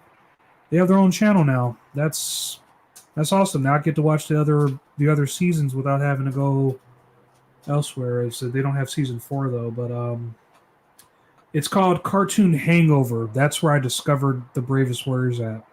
So go check it out if you guys like kind of like a more of a teen version of Adventure Time. The Bravest Warriors takes place more or less in the future. It's a lot more funnier. It has a lot more humor in it, and it's a lot more cuter actually. It's a lot more adorable. So you guys will love it. I was always heavily inspired by Meatwad, Shake, and Frylock. I love the those Aqua Teen fucking Hunger guys, Force, man. and my main man Carl from next door. Hold on, whoa, Fucking whoa, whoa. Carl. I like those space aliens that come to visit them sometimes. Oh yeah, they're all pixels and shit. They're all fucked up, and they be trying to do some fucking devastating shit, but they really don't. And then, when they had that mummy in there, he's like, "Car, car, Oh my goodness. Where's your favorite? you." Where's your favorite cartoon growing up, Mr. Former? Like mine's was like I love Spike. What category? Go ahead. What It doesn't category? matter. It doesn't matter because when I was growing up, I liked cartoons like Ronin Warriors, like even Sailor Moon. Spider-Man though, Spider-Man the animated series, I think took me to a whole nother level. I will also say, I was a sucker for Big Bad Beetleborgs and the Power Rangers. I was a sucker for. Do you remember Battle of the Planets? No. Yes, I do. Which also had which had a spin-off, Jason and the Wheel Warriors. Really? Yeah. Hold up, I gotta look this up. What is that about? Jason in the Wheel Warriors? Wheel Warriors. Are you serious? Hold on, wait a minute. I gotta. Theme song? Jason and oh my God, Jason and the Wheeled Warriors. How come I've never heard of this? Wheel Warriors. You got to say it right. It's Jason and the Wheel Warriors. Oh no! Take out what? And they look like they're fighting this giant alien. Kind of, his head is huge. Oh yeah, that's I think that's Dr. Eggplant or something like that. Yeah, Yeah. let me check this out. What kind of motherfucking villain is that? So it's like the same people who made. It's a Twitter villain. Do you think the same people who made the Battle of the Planets, did they make this too? If I'm correct, if I remember correctly, that was a long year. Yeah, it was similar. It looks like the similar. It says it says Joyce and the Wheeled Warriors. Yeah, Jace. Jade, not Jason, but Jace. Okay, yeah. Jace and the Seal Warriors. Yeah. Damn, Kind of man, like, yeah, Jace. Yeah, that cartoon's old as shit, dude. Holy shit. Yeah, that just shows how long I've been around. I'll tell you, my favorite cartoons have got to be Warner Brothers, man, hands down. But if you're talking about action adventure, I mean, there's so many. I mean, we got to talk about Goltar. We got to talk about Space Ghost. We got to talk about. There was just too many good ass cartoons, man. Goltar. It was too much. Or You know what I'm saying? The Herculoids, Thunder. Yeah, with those two little fucking jellies that go. Gleep and Gloop. Gleep and Gloop. Yeah, there's too many good cartoons, man. We got, you know what I mean? Those 91 is like, you remember Duckman, Mr. Forma? Yeah, I do. There's this one anime I was watching, and I want you guys to help me out because I completely forgot the name This of it. is the North Star anime. Incredible. No. Well, yeah, that's also an incredible fucking anime. But this is one. It's a comedy anime, and it features this. She's like in high school or whatever, but she's like the weirdest, craziest chick. Is that Academia, whatever? My Academia, whatever. No, that's the superheroes and shit. This one, it's not an action. It's just purely. She is so fucking hilarious. She had this vibrator right on her thingamajiggy, and she passed out right when her dad was walking in, and her dad was like, "Well," turned around and walked right the fuck out. This fucking anime is so hilarious. She's such a jealous bitch. But yet she thinks like, dude, it's such fucking. You guys out there have to help me find this, find this anime again because I was homeless at the time, and I think I went live when you were able to go live before you had to have 1,000 subscribers to do the shit. But I was going live and somebody was telling me about these animes to check out, these funny ass animes to check out, and now. I can't. The only one I can remember is Welcome to the HMK. That's also a very funny fucking anime. Like it cracks me up because lately, especially dealing with coronavirus and all that shit, I really just need a good laugh. So I've been watching like Dragon Ball Z Abridged, Bleach Abridged. I just been watching shit that just makes me laugh. You know, New Jack, the wrestler, that motherfucker is funny. He's unintentionally funny. He's really violent and very dangerous, but he's very funny, to say the least. Very real. Yeah. Yeah, the Dark Side of the Ring. I mean, yeah, Vice really struck gold when they did that. Did you see that? You know what I'm saying? I think that Dark Side of the Wing. They struck gold when they made that series. That saved Vice, at least for the time being, because I checked out that the New Jack one. I was very impressed, but the one I was even more impressed with, even more than New Jack, was the Undertaker one. I think even more than that. I have not seen. I was impressed with the Bruiser Brody one. The Bruiser Brody one. And the Canadian Crippler. What's his name? Yeah. Chris Benoit. Chris Benoit. That one had me like, yo, Jericho is the motherfucking man. Yeah. You know, he's the motherfucking man, you know, and he was always a heel and I didn't respect him. But after I saw that, I was like, this motherfucker is cool. Most people don't realize. Most people don't realize how good Chris Jericho really is. Like right now, he has his own podcast. He was the former AEW champion. Basically, he was the first AEW champion. He's a 6-time world heavyweight champion in the WWE. He's a legendary intercontinental champion. He has his own band.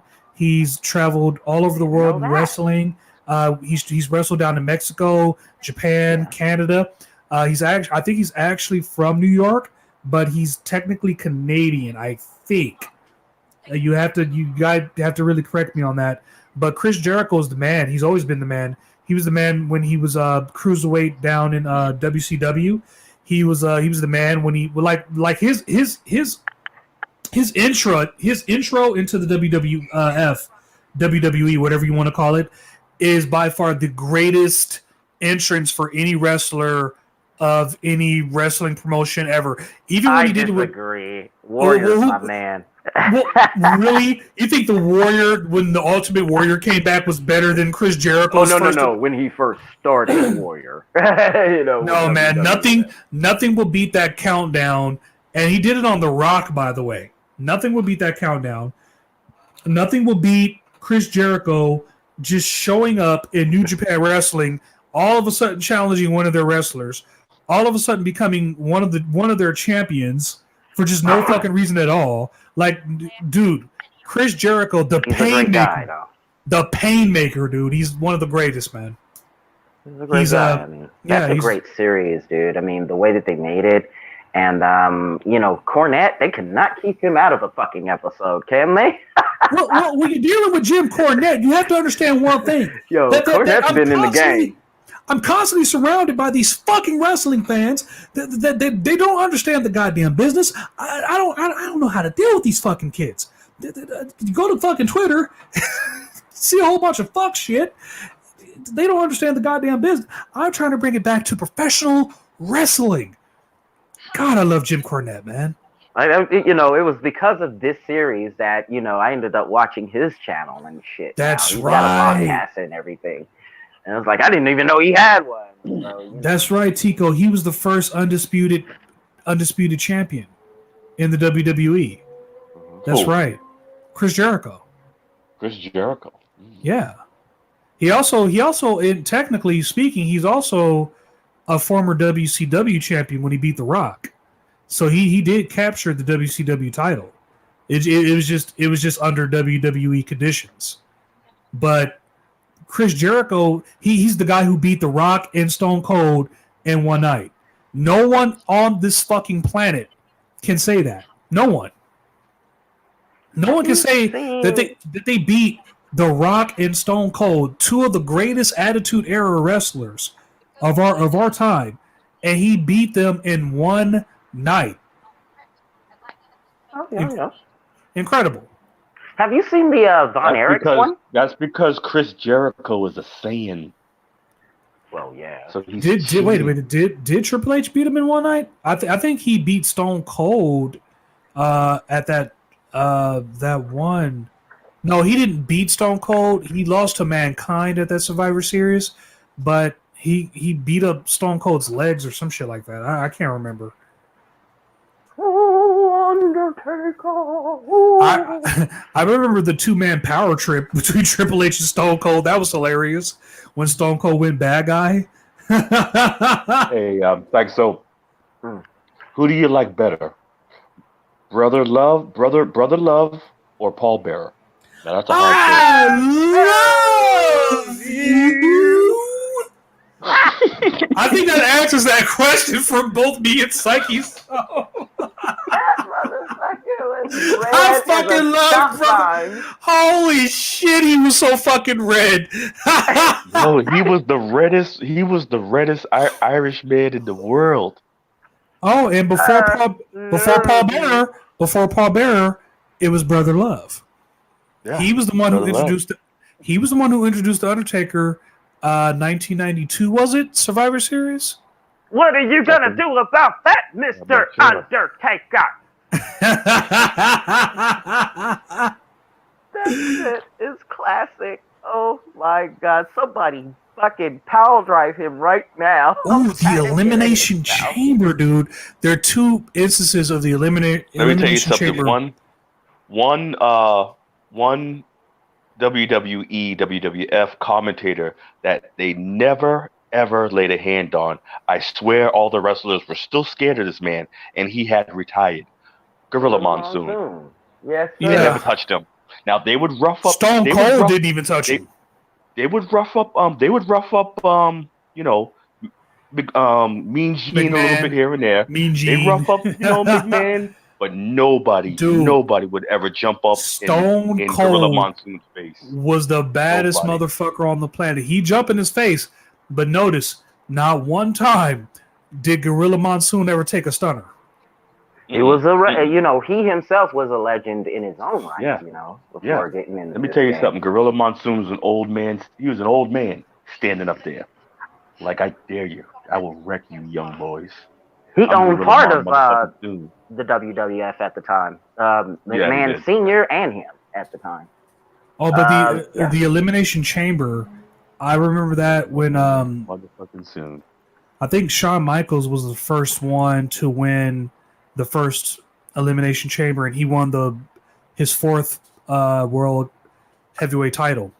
Well, it was the WCW title, but they reintroduced it as the World Heavyweight title. And he won his fourth, major title. And I think that was the last time Shawn Michaels. And that's the only reason why I would consider someone like Chris Jericho to be greater than Shawn Michaels based off just longevity. And you look at all the titles they won. First and foremost, you look at Shawn Michaels' history. He's a bitch. Yeah. He's kind of a bitch. Talking about that. I miss Shawn Michaels when he was with the Rockers. That shit would move you. You know what I mean? Legendary Shawn Michaels. I remember that. Shawn Michaels, the singles wrestler, he had a problem dropping the fucking belt. Like, Chris Jericho knows how to do a job for you. Like that's all he did in New Japan. He just did jobs. Like it was recommended he'd win the title because he was hot shit. He's on Nakamura's level at that time. He was like, this is Chris fucking Jericho, dude. This is the Alpha, the Omega, the fucking that's the man, dude. Wasn't Shawn Michaels a part of a screw job? That's another thing. He was a part of the screw job. He was a part of the curtain call. He was a part of the fucking clique. Shawn Michaels has a bad reputation for what the only fucking thing that kept Shawn Michaels in any kind of inclination of relevancy is his close relationship with Vince McMahon. If it were not for that, if it wasn't for the fact that Vince McMahon chose Shawn Michaels at that particular time over Bret Hart, Shawn Michaels would have been out on his ass a long time, especially when he lost that fight at the bar with the Marines. He would have been like that. That's sacrilege. If you're a wrestler, you don't lose a fight. If you lose a fight, you're no longer eligible to become champion in that particular promotion. But different time, different rules applied. Shawn Michaels was carrying the company. Just go ahead and admit it. At the time, from 94 to actually from around 95 to 96ish, 97ish, it was all Shawn Michaels. Yeah, he was carrying that company. He was the best. There was nobody better than as good as Bret Hart was. He was the greatest technical wrestler of all time. I will give Bret Hart that. But he was not the charisma that Shawn Michaels was. He did not get the emotions that Shawn Michaels did. He got it through the wrestling, but he didn't get it through the emotion, putting it all on the line. The whole just you when you walked away from a fucking Shawn Michaels match, holy shit, dude. Holy shit. Yeah, I got a question for the both of you. Mike's bringing up the Shawn Michaels, the WrestleMania 24 match. I got a question for the both of you. Bret the Hitman Hart. Come on. Bret the Hitman Hart, guys. I know. I got a question for you, though. Best manager, worst manager. Go. Mr. Fuji, worst manager. And I think Bobby the Brain Heenan is the best manager of all time. Yeah. And the worst manager of all time would have to be someone like Leo Rush or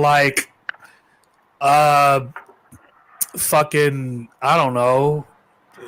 When you talk about the worst managers, you're talking about someone who's. But if I had to give it to somebody, it would have to be Abraham Washington. No, I was going to say Abraham Washington. He was a pretty bad fucking, I don't even know what his purpose of managing was. So I wouldn't say he was necessarily the worst, but he's the only thing that could come to my head right now in terms of bad managers. With me, it's a tie between. This is my bad.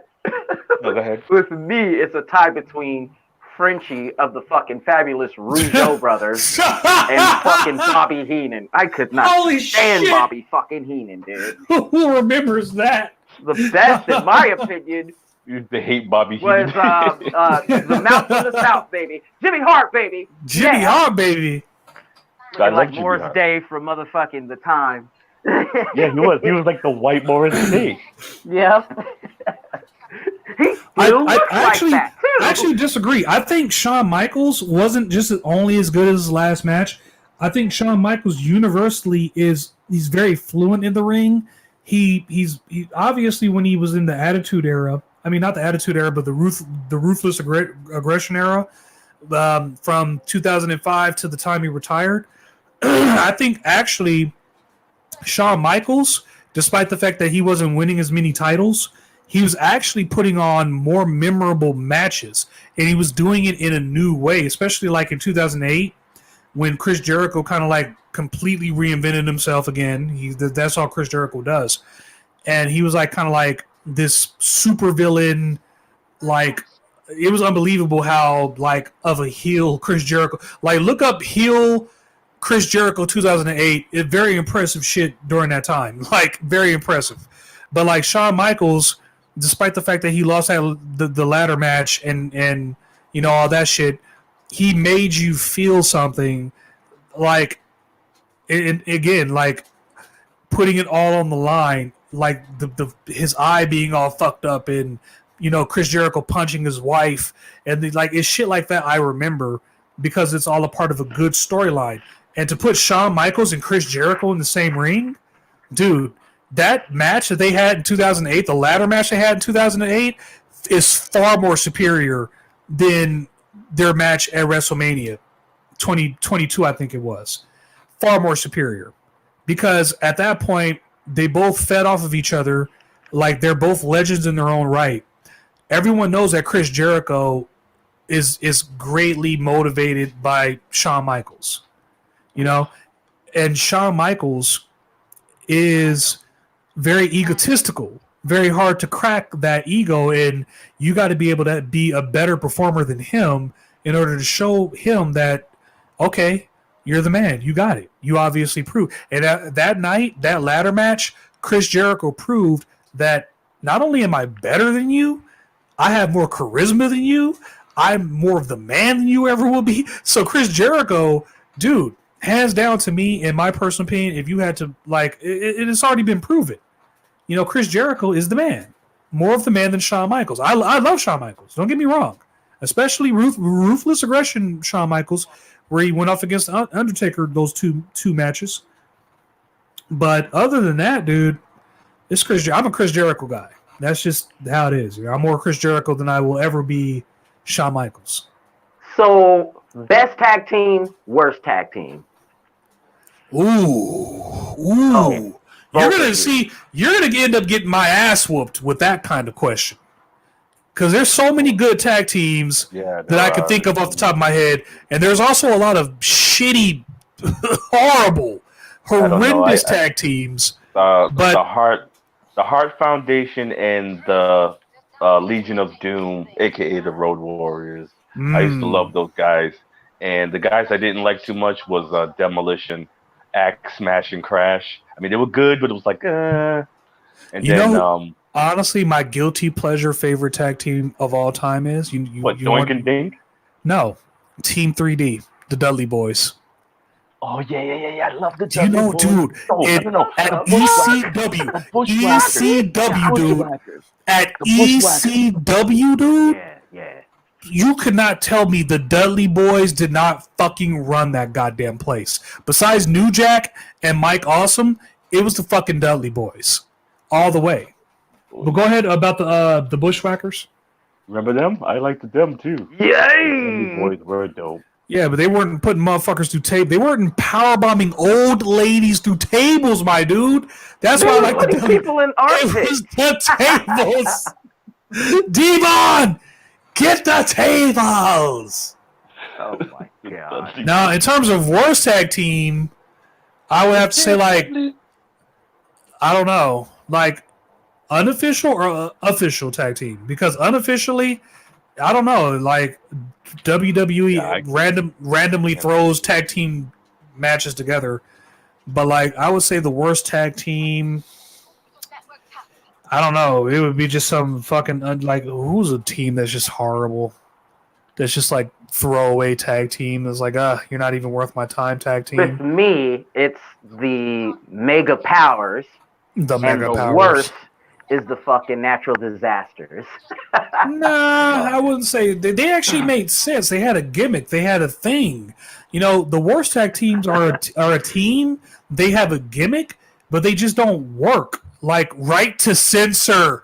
Oh, that's a bad tag team. Holy fucking shit. Yeah. How did I forget that? Oh, that's hard. That music, that fucking annoying message that they had. Oh, I fucking hate it. Right to Censor. But that's good. That's good. They did their job because they made me hate them.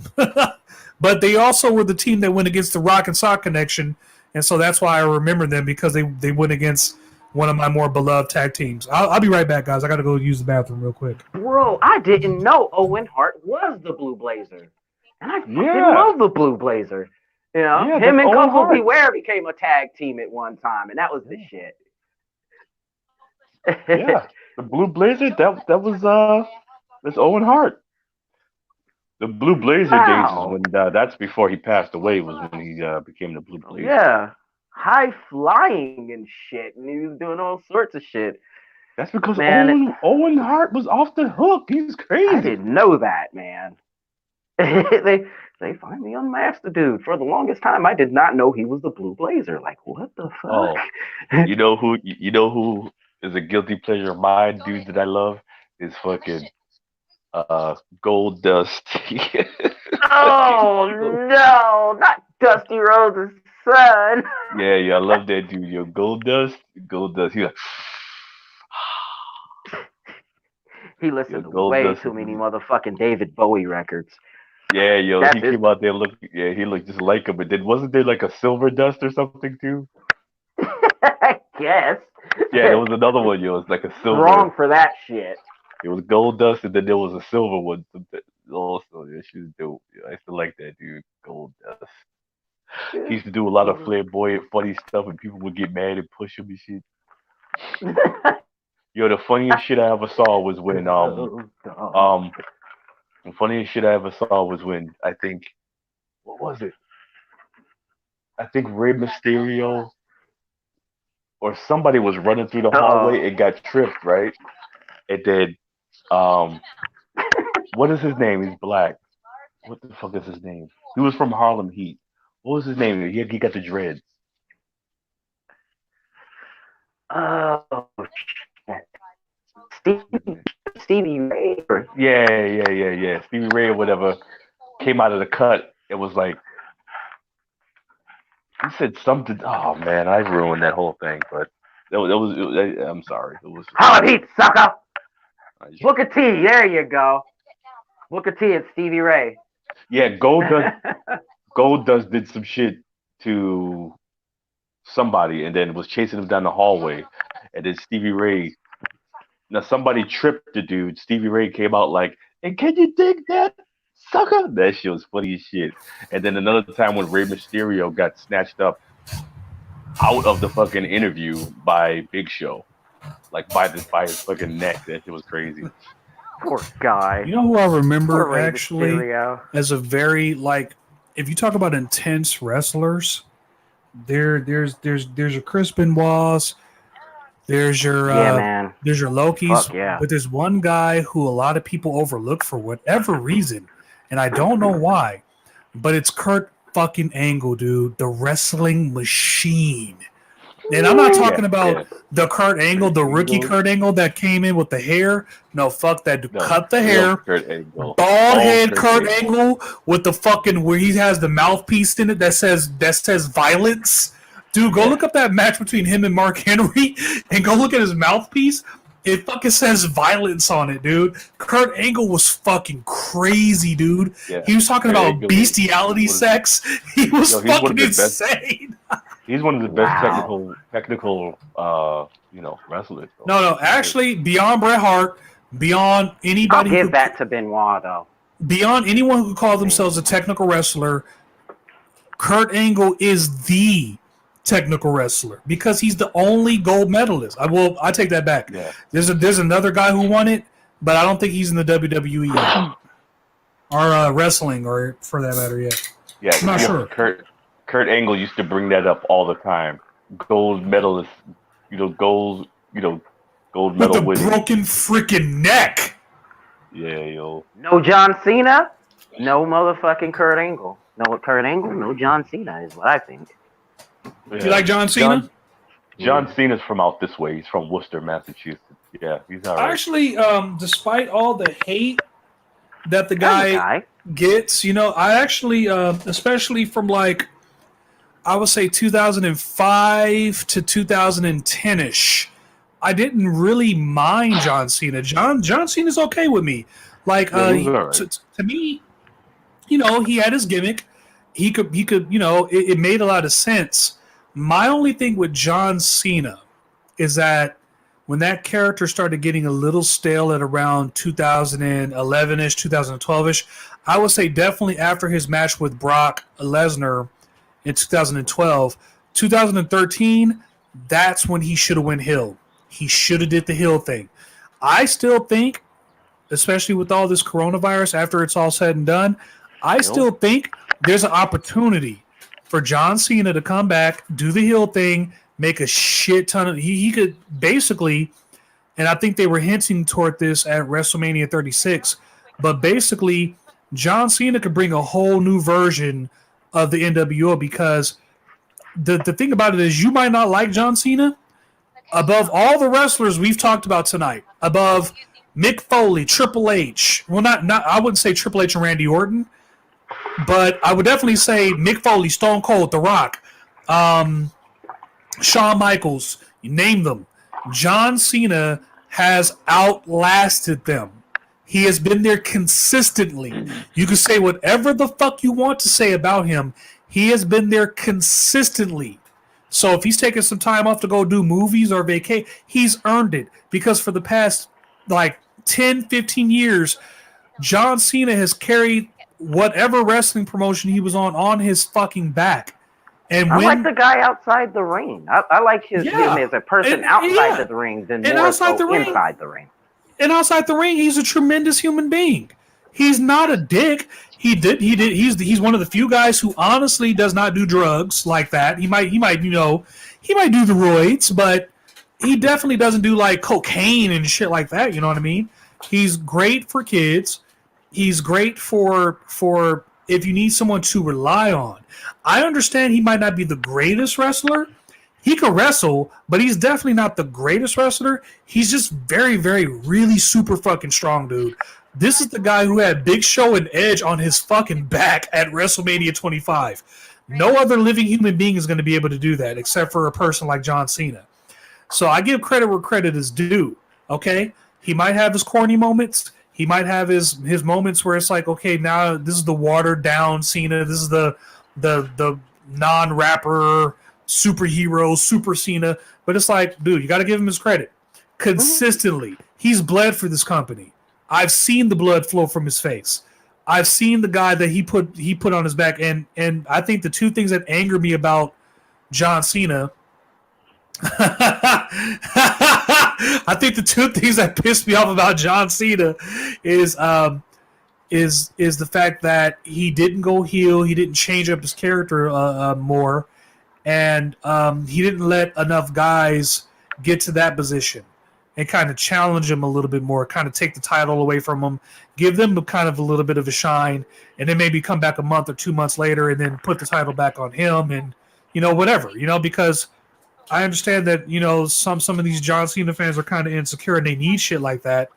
But, if you're really into wrestling, then you would know that the strap, the belt, the title, it's really not that important. It's just to put something on someone to represent the company. But other than that, it's not really. They will tell you in a heartbeat that the guy who has the belt the most, or the guy who wants the belt the most, is usually the guy who's the most prima donna. He's the most. He's the guy who needs that shit. But most wrestlers, Hogan. Exactly. They don't need the belt. They just need the paycheck. You got the paycheck, cool. Hey, the belt comes with more of a paycheck, cool. But I don't care about the belt. You keep your championship belt. I just want the check, the money.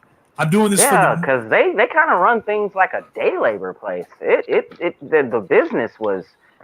The way they tell it, man, especially on Dark Side of the Ring, it was horrible what these guys had to go through. Oh yeah, absolutely. Oh yeah, real quick question for the both of you: best female manager, worst female manager. I would say the worst would definitely be Lakeisha, who managed those two ballhead fucks, and I can't think of their names, so you're gonna have to forgive me. But she was one of the worst managers, female managers I have ever seen in my entire life. If you're talking about best female managers, I would say it'd probably be between Miss Elizabeth or the chick who escorted Shawn Michaels, the crazy chick. I can't think of her name. Scary Sherry. Yeah. You also have the other chick who shaved off half her head and Luna Vachon. Yeah. They both died recently too. That's a shame. Yeah. You serious? Mm-hmm. That's terrible. Damn, wow. It's terrible to find out like this. I don't have an opinion about it because I never took any of I don't mean to be sexist, but any of the women in the wrestling thing, I didn't take them serious if they weren't in Glow, and if they weren't doing roller derby, I didn't take. Sorry. Oh, dude, check out Asuka, man. Especially check out Asuka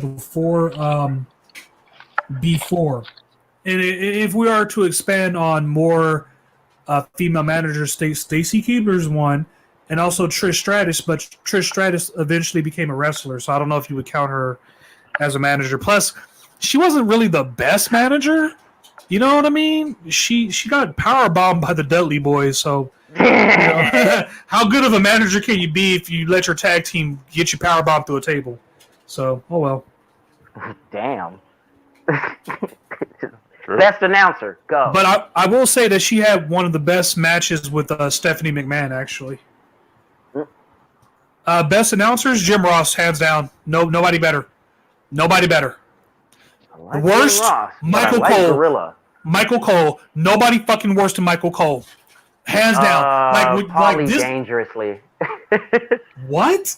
You think fucking Paul Heyman is worse than Michael Cole? Mm-hmm. What do you mean by announcer? You mean the commentators or the guy? Commentator. There you go. That's commentator. There is no way that Paul Heyman for me, is worse than. Gotta be no way. For me, it's gotta be Jerry the King Lawler. I loved him when he was up there talking shit. Him and Ric Flair. Ric Flair would grab the mic, would sit down with the headphones. I loved it. And when Jerry the King Lawler would grab the headphones, that they would talk so much trash, He pulled an old school one. Fucking Lawler. I'm gonna hit you with this one. Psyche. Favorite match, worst match. Go. Worst match? Obviously, the Montreal screw job. You really? I actually wouldn't rank that as the worst because the match itself was actually pretty good up until the ending, obviously. But I see how that could be your worst because obviously that ending ruined everything else. So yeah, I see it. Best match, it's a tie out of fucking, Hogan versus Macho or Hogan versus Warrior. Two good ones. I would say my favorite match. I have a lot of favorite matches, honestly.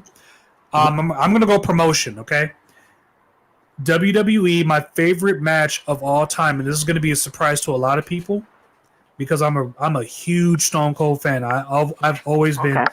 I've been more of a Stone Cold guy, even more than a Rock guy. Even though I was, damn near 6'3", I had the sideburns. I mimic more of the Rock than I do Stone Cold. But I'm seriously more of a Stone Cold fan than I ever will be the Rock. And trust me, I love the Rock and Stone Cold, but this is going to be very surprising to a lot of people. But my favorite match of all time is when Stone Cold went up against Triple H in the 3 stages of hell. That match to me will always be the most memorable matches because of the hype behind it. It delivered. The match was so fucking good. It was something I'd never seen before. Triple H at that time was a complete dick. He was, and you got to keep in mind, this was the satisfactory match I needed to kind of conclude their rivalry from all the way back to Survivor Series of '99 when Stone Cold got Rikishi to run Stone Cold over. He took care of Rikishi. They took down the McMahon-Helmsley era, at least The Rock did, but there was one more fucking thing that needed to be dealt with, and that was who ran over Stone Cold. Who was the man who did it? Mick Foley was coming out like almost every week. Oh, we're going to find out. We're going to do this. And then one week he came out and was after the match between somebody and The Rock and Rikishi teamed up, right? So Mick Foley comes out, and he's like, it was you, Rikishi. And I'm just sitting there like, okay, now he's just reaching. But then he started going into details, right, of how the seat was adjusted, and it was meant to, the rear view mirror was adjusted to fit a very large man and all that shit, right? And then it comes out that Rikishi, but then after he whooped, Stone Cold, basically beat the ever-living shit out of Rikishi, he was like, well, you couldn't, you're too damn stupid to do it by yourself. You had to have help. There had to have been a mastermind. There had to have been somebody behind the whole damn plan. So come to find out, it was Triple H. Of course. It was me, Austin. Your search is over, Austin. He had the O.J. Simpson glove on, nigga. He hit him over the head with the hammer after he earned Stone Cold's trust, my nigga. He hit him over the head with the hammer. He got up in his face. He put the microphone. He's like, your search is over. It's all over, Austin. Now you know, you stupid son of a bitch. And he threw the microphone. He left the ring. And everyone was like, holy shit. But it was like, you know what? I kind of figured it was Triple H. So after 6 months of it just leading up to all this bullshit, they go to the contract signing, right? We get to the contract signing. You have Stone Cold on one side, Triple H on one side. I have never seen two men staring at each other with so much fucking hatred. JR was even saying it. If looks could kill, these two men would be dead. It was the first time I actually respected Triple H because even before then, I kind of had a little bit of a respect for Triple H because of his matches with Mick Foley. But now, dude, he's like, I don't give a fuck. I ran you over, bitch. What the fuck are you going to... I am the reason why you didn't get any titles for 2 years. It was just me and The Rock running things, but I'm the reason why I put your ass on the shelf. Dude, Triple H finally grew some testicles. He was finally in that mode of, I don't need DX. I don't need outs. This is why I respected Triple H from here on in. He didn't do any heel bullshit during this match. He went in. He faced Stone Cold by himself. No help, no interference, none of that fuck shit. He faced Stone Cold. He lost the first match, respectably. Somehow figured it out during the cage match, or during the fucking the street fight, because you thinking, you know, Stone Cold versus Triple H in a street fight, there's no fucking way. But you got to remember, Triple H has been battling Cactus Jack for the past fucking year. So Triple H has been a little bit more hardened. So he survived Stone Cold. He hit the pedigree on Stone Cold. Now we go into the cage match. They're going back and forth, back and forth. You're sitting there like, what the fuck is going to happen with this? Triple H has won. Stone Cold has won. Holy shit. So Triple H picks up the sledgehammer. Stone Cold picks up the chair, or picks up the something with the barbed wire on it.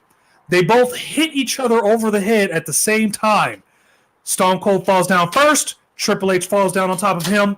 1, 2, 3. Triple H wins. It was only a matter of gravity, which is the reason why Triple H could have very easily been the one who fell first, but it wasn't. It was Stone Cold who fell first. Afterwards, Triple H and Stone Cold gave each other their props. It was the perfect fucking storyline for me. Best fucking match I have ever seen in that promotion. Yeah. I can't account to the worst match, but for me, that was the best fucking match, dude. That match was insane. To me, the only other match that comes close to it for me is the two first Hell in a Cell matches. The first one was Shawn Michaels and Undertaker, because there's a big story behind that one, where Shawn Michaels was the special guest referee between Bret Hart and The Undertaker's match, and Shawn Michaels fucking hit The Undertaker over the head with the chair. At that time, you do not do that kind of shit to The Undertaker. The Undertaker at that time was more important than any fucking title. Okay? The Undertaker was indeed the phenom. He lived off of that at that time. For you to hit The Undertaker over the head with the chair and you're puny-ass Shawn Michaels, The Undertaker is getting ready to fuck you up. So then you start hearing whispers in the wind. There's a Hell in a Cell match he wants you in. You're like, uh-oh, what the fuck is that? The Undertaker is so fucking angry with you. He wants you in the Hell in a Cell match, dude. That's how pissed off at you he is. Hell in a Cell match goes off, right? Shawn Michaels is getting his ass whooped, but there's a story going on here. A beautiful fucking wrestling story going on, right? And Shawn Michaels and Undertaker are telling it perfectly. They're selling that cage. They're selling everything that led up to here. And plus, that's the same fucking night. Bad Blood was the same night that Kane ripped the door off the Hell in the Cell. Undertaker lost that match that night. A lot of people, man, boy, don't get me started on some good old-fashioned wrestling, boy, when fucking Mick Foley got thrown off top the Hell in the Cell through the table. Nigga, I saw that shit on pay-per-view live. I wish I was there live because it was so hype to see the audience go, holy shit, dude. He just threw him from the top of this fucking thing through the table. Jim Ross is selling it perfectly. By God, he just killed him. By God, that man is broken in half. I'm like, holy shit. I'm fucking sweating. I'm fucking emotional. I'm like, fucking Undertaker just fucking killed Mick Foley, dude. He just fucking killed him in real life. So they're getting ready to carry Mick Foley back to the back, right? All of a sudden, Foley just starts getting up. Fuck it, man, just getting up. I'm like, holy shit, this guy's not for real. This motherfucker's indestructible. There is no way he got thrown from the top of the Hell in a Cell through a table and gets up after that. And not only that, climbs on top of the fucking Hell in the Cell. Undertaker goes back up there and says, well, fuck it, I guess you want some more punishment. They start fighting. Undertaker choke slams fucking Mick Foley through the cage. He lands and goes splat onto the mat, and the chair hits him on top of the head on the way down. As a matter of fact, in accordance to documentary, Mick Foley said that choke slam through the Hell in a Cell where he hit the ring, that was a worse fall than when he went through the table, because that ring ain't nothing to fuck with. Then, to take it even a step further, right? Mick Foley did hit some shit on The Undertaker. Fucking, what's his name got choke slammed out of his shoes. Fucking Foley, right? Because he's one of these Japanese deathmatch guys. He pulls out a fucking bag of thumbtacks. Like, what the fuck is this shit? I am a child, right? I am a baby. I just got through watching this man throw this man off the top of the Hell in a Cell. He just choke slammed this man through the fucking Hell in a Cell. There's a tooth hanging out of your fucking nose. Now you're pouring thousands of thumbtacks onto the fucking wrestling mat. What is wrong with you? So I'm thinking this shit as a kid, right? So of course the inevitable happens. He jumps on the back of the Undertaker. The Undertaker, he's slowly going back, right? Slowly going back. He jumps back. Mick Foley is in a bed of fucking thumbtacks, rolling around in the shit. I'm like, are you fuck? I'm literally like, oh, I can't watch this shit, dude. This is too fucking bad. This man just got, and then to put the cherry on top, he picks him up and choke slams him on the fucking nails again. I'm like, what the fuck am I watching? I'm watching some fucking Texas Chainsaw Massacre bullshit. Why am I watching this? That was when all that wrestling and all that was like really, really good. Dude. That shit was so much good. Are you listening to how hype I am over this shit? Yeah. Jesus Christ. They need to put your ass on the side of the ring commentating. The only other match that I would say that Mick Foley had that was even worse than that one was the one he had with Triple H. And there was thumbtacks in that match too. And he got fucking pedigreed on top of those nails. He had another match with fucking Ric Flair. An I Quit match. Woo! And he body slammed Ric Flair on top of the nails. Ric Flair, I don't know if you guys know, he doesn't wear clothing like Mick Foley does, right? He just wears just the underwear thing. This is Ric fucking Flair taking a body bump on top of nails, my dude. Like, what the fuck is Ric Flair is crazy too. He's one of these old school hardcore guys. You wouldn't think that Ric Flair could go there, but if you think about it, yeah. Ric Flair bleeds almost every match he has, actually, when you think about it. So for him to go hardcore, it makes sense. Yeah, but with Ric Flair, it was all about the razor blade in between the fingers. You know what I mean? Yeah. Cut yourself real quick. He used to blade all the time, dude. Fuck, yeah. He used to blade. But yeah, those are like some of my favorite matches. I also have some matches with John Cena that I thoroughly enjoyed, like the I Quit match he had with Randy Orton, or the I Quit match he had with Umaga. I think I like that match even better because John Cena went out there like he had the busted ribs, then he started bleeding. I'm like, dude, John Cena's not going to win this fucking match. There's no fucking way he's winning this match. Then all of a sudden, John Cena, this is when Super Cena started like becoming just a thing. He fights back after all that shit, rips the top rope off, and chokes Umaga off to retain his title. I'm like, that's bullshit. Umaga should at least won like a couple of months, you know? Super Cena. Super Cena. I like Rey Mysterio better, actually, as an overall bringing the luchador style to WWE. Mm-hmm. I think if we're going to talk about totally nonstop action, TNA, or what is it called now? Lucha Libre, luchadors. You know what I'm saying? Whether it was, well, a lot of it in how I came up on that was the WCW, NWA, in that era, and a lot of that was going on. You know, the Rey Mysterio and Eddie Guerrero. Passing that on to Chavo, and you know what I'm saying. But a lot of that, the real luchadors, they had the fucking masks, of course. You can't have luchador without mask, right?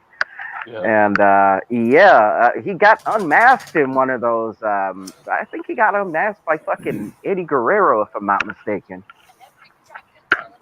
Which is like big time disrespect. Well, I was going to say, in the wrestling promotion Impact, I think my favorite match from that promotion is Kurt Angle versus Samoa Joe for the Impact title. Kurt Angle, the champion. Samoa Joe, the challenger. He challenged like 5 times. In this particular match, I would say out of any match I've ever seen in my life, and this is out of my life, this is the closest to MMA, to mixed martial arts, you're ever going to really get. Because in that particular cage, first, they're fighting in the cage. The pay-per-view is called Lockdown. Kurt Angle's going out there looking like a damn near like a UFC fighter. Samoa Joe is known to be a submission machine. So that match I saw, it kind of got the wheels turning in terms of, this is what wrestling should be right here. This is what new age wrestling should be from now on. You shouldn't do any of that other fuck shit. This is what wrestling should be. It should be more closely resembled to MMA. You still have the same formula of the booker and the pre-predicted outcomes, but I think more or less the future of wrestling is going to have guys be more MMA trained, because MMA is taking over the world. Those holds that those guys do in that cage, in that octagon, those are not fake holds. There's no such thing as rest holds in UFC. You're getting your ass whooped. That's what's going to happen. A real ass whooping. Rest. Yeah.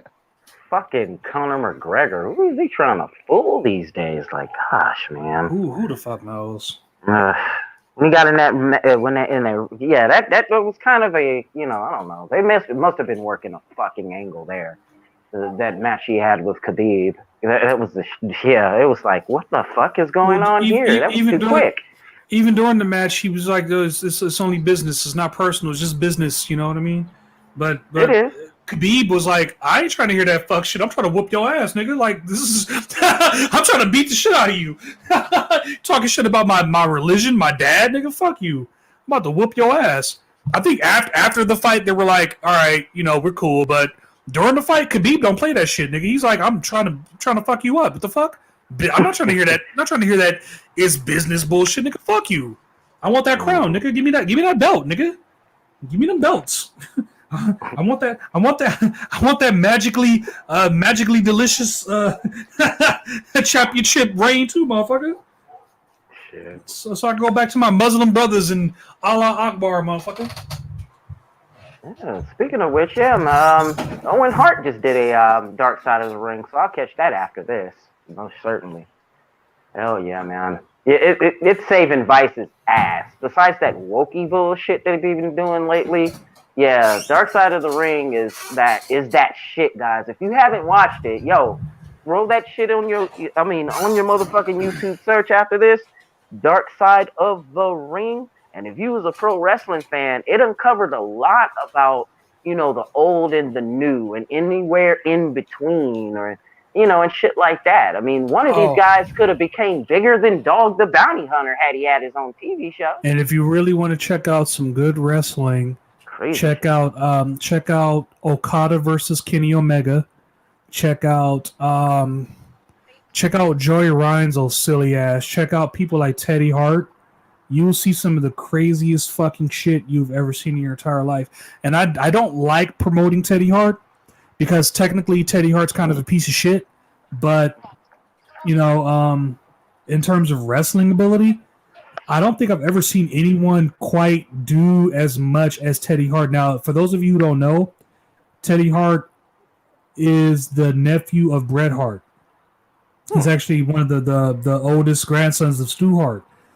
I think his time has kind of come and passed, but for everything that he did in the ring is some of the most craziest shit I've ever seen, because obviously he's a Hart. You know, he's from that lineage. He is from the dungeon, the Stu Hart's dungeon. If anyone knows anything about that, ask Mark Henry what the fuck that's all about. Trust me. You go to the Stu Hart's dungeon, you'll be in first linings for going to the WWE. Unfortunately, I think Stu Hart, I'm not sure if he passed away recently or whatnot, but unfortunately the dungeon is discontinued at the moment, so I don't know. I don't know if they're continuing the Hart Foundation, lineage or legacy or whatever. So I don't know. They're continuing the Von Erichs too, in a way, aren't they? Yeah, well, over in New Japan, I was getting ready to say, at least for a time,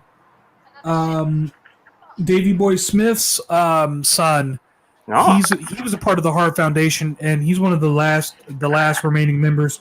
He's a part of this group called Suzuki Gun.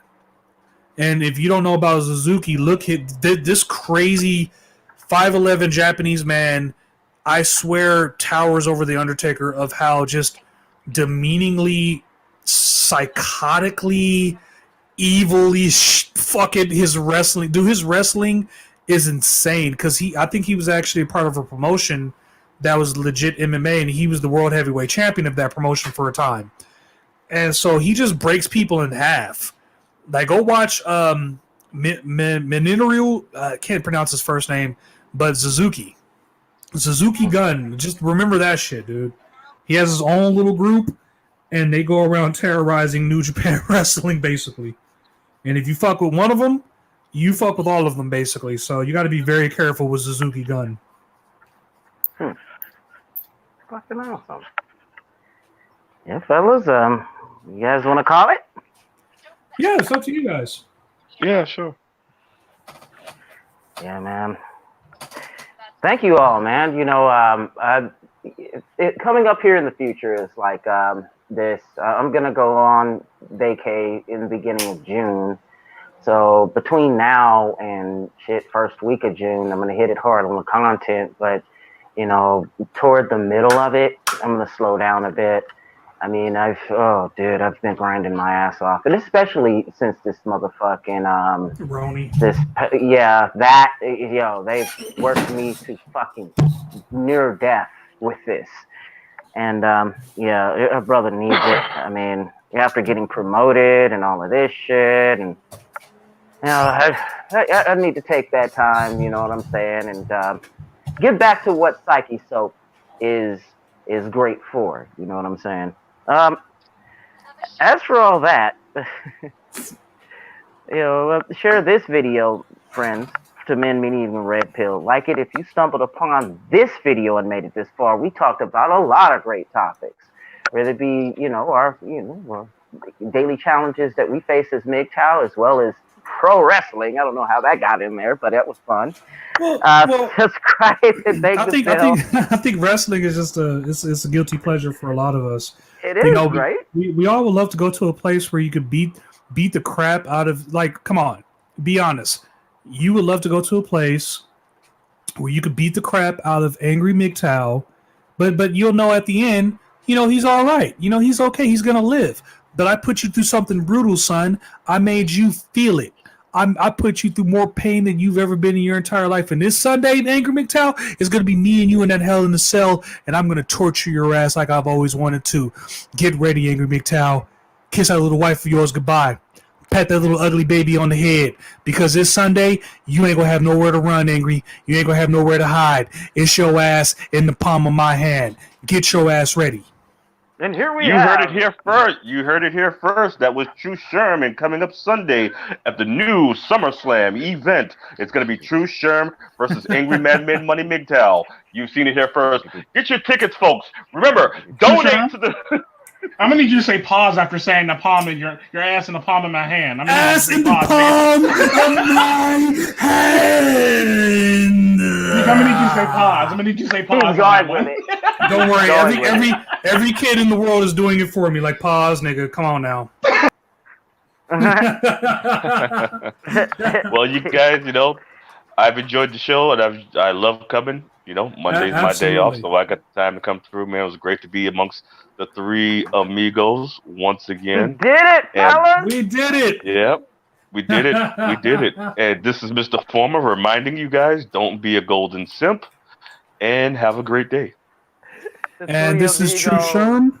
Sherm. Definitely check out the other three channels that you see here: Psychesoap, Mr. Former, and Tico Trend, who is honestly the one that is responsible for all of this at the moment.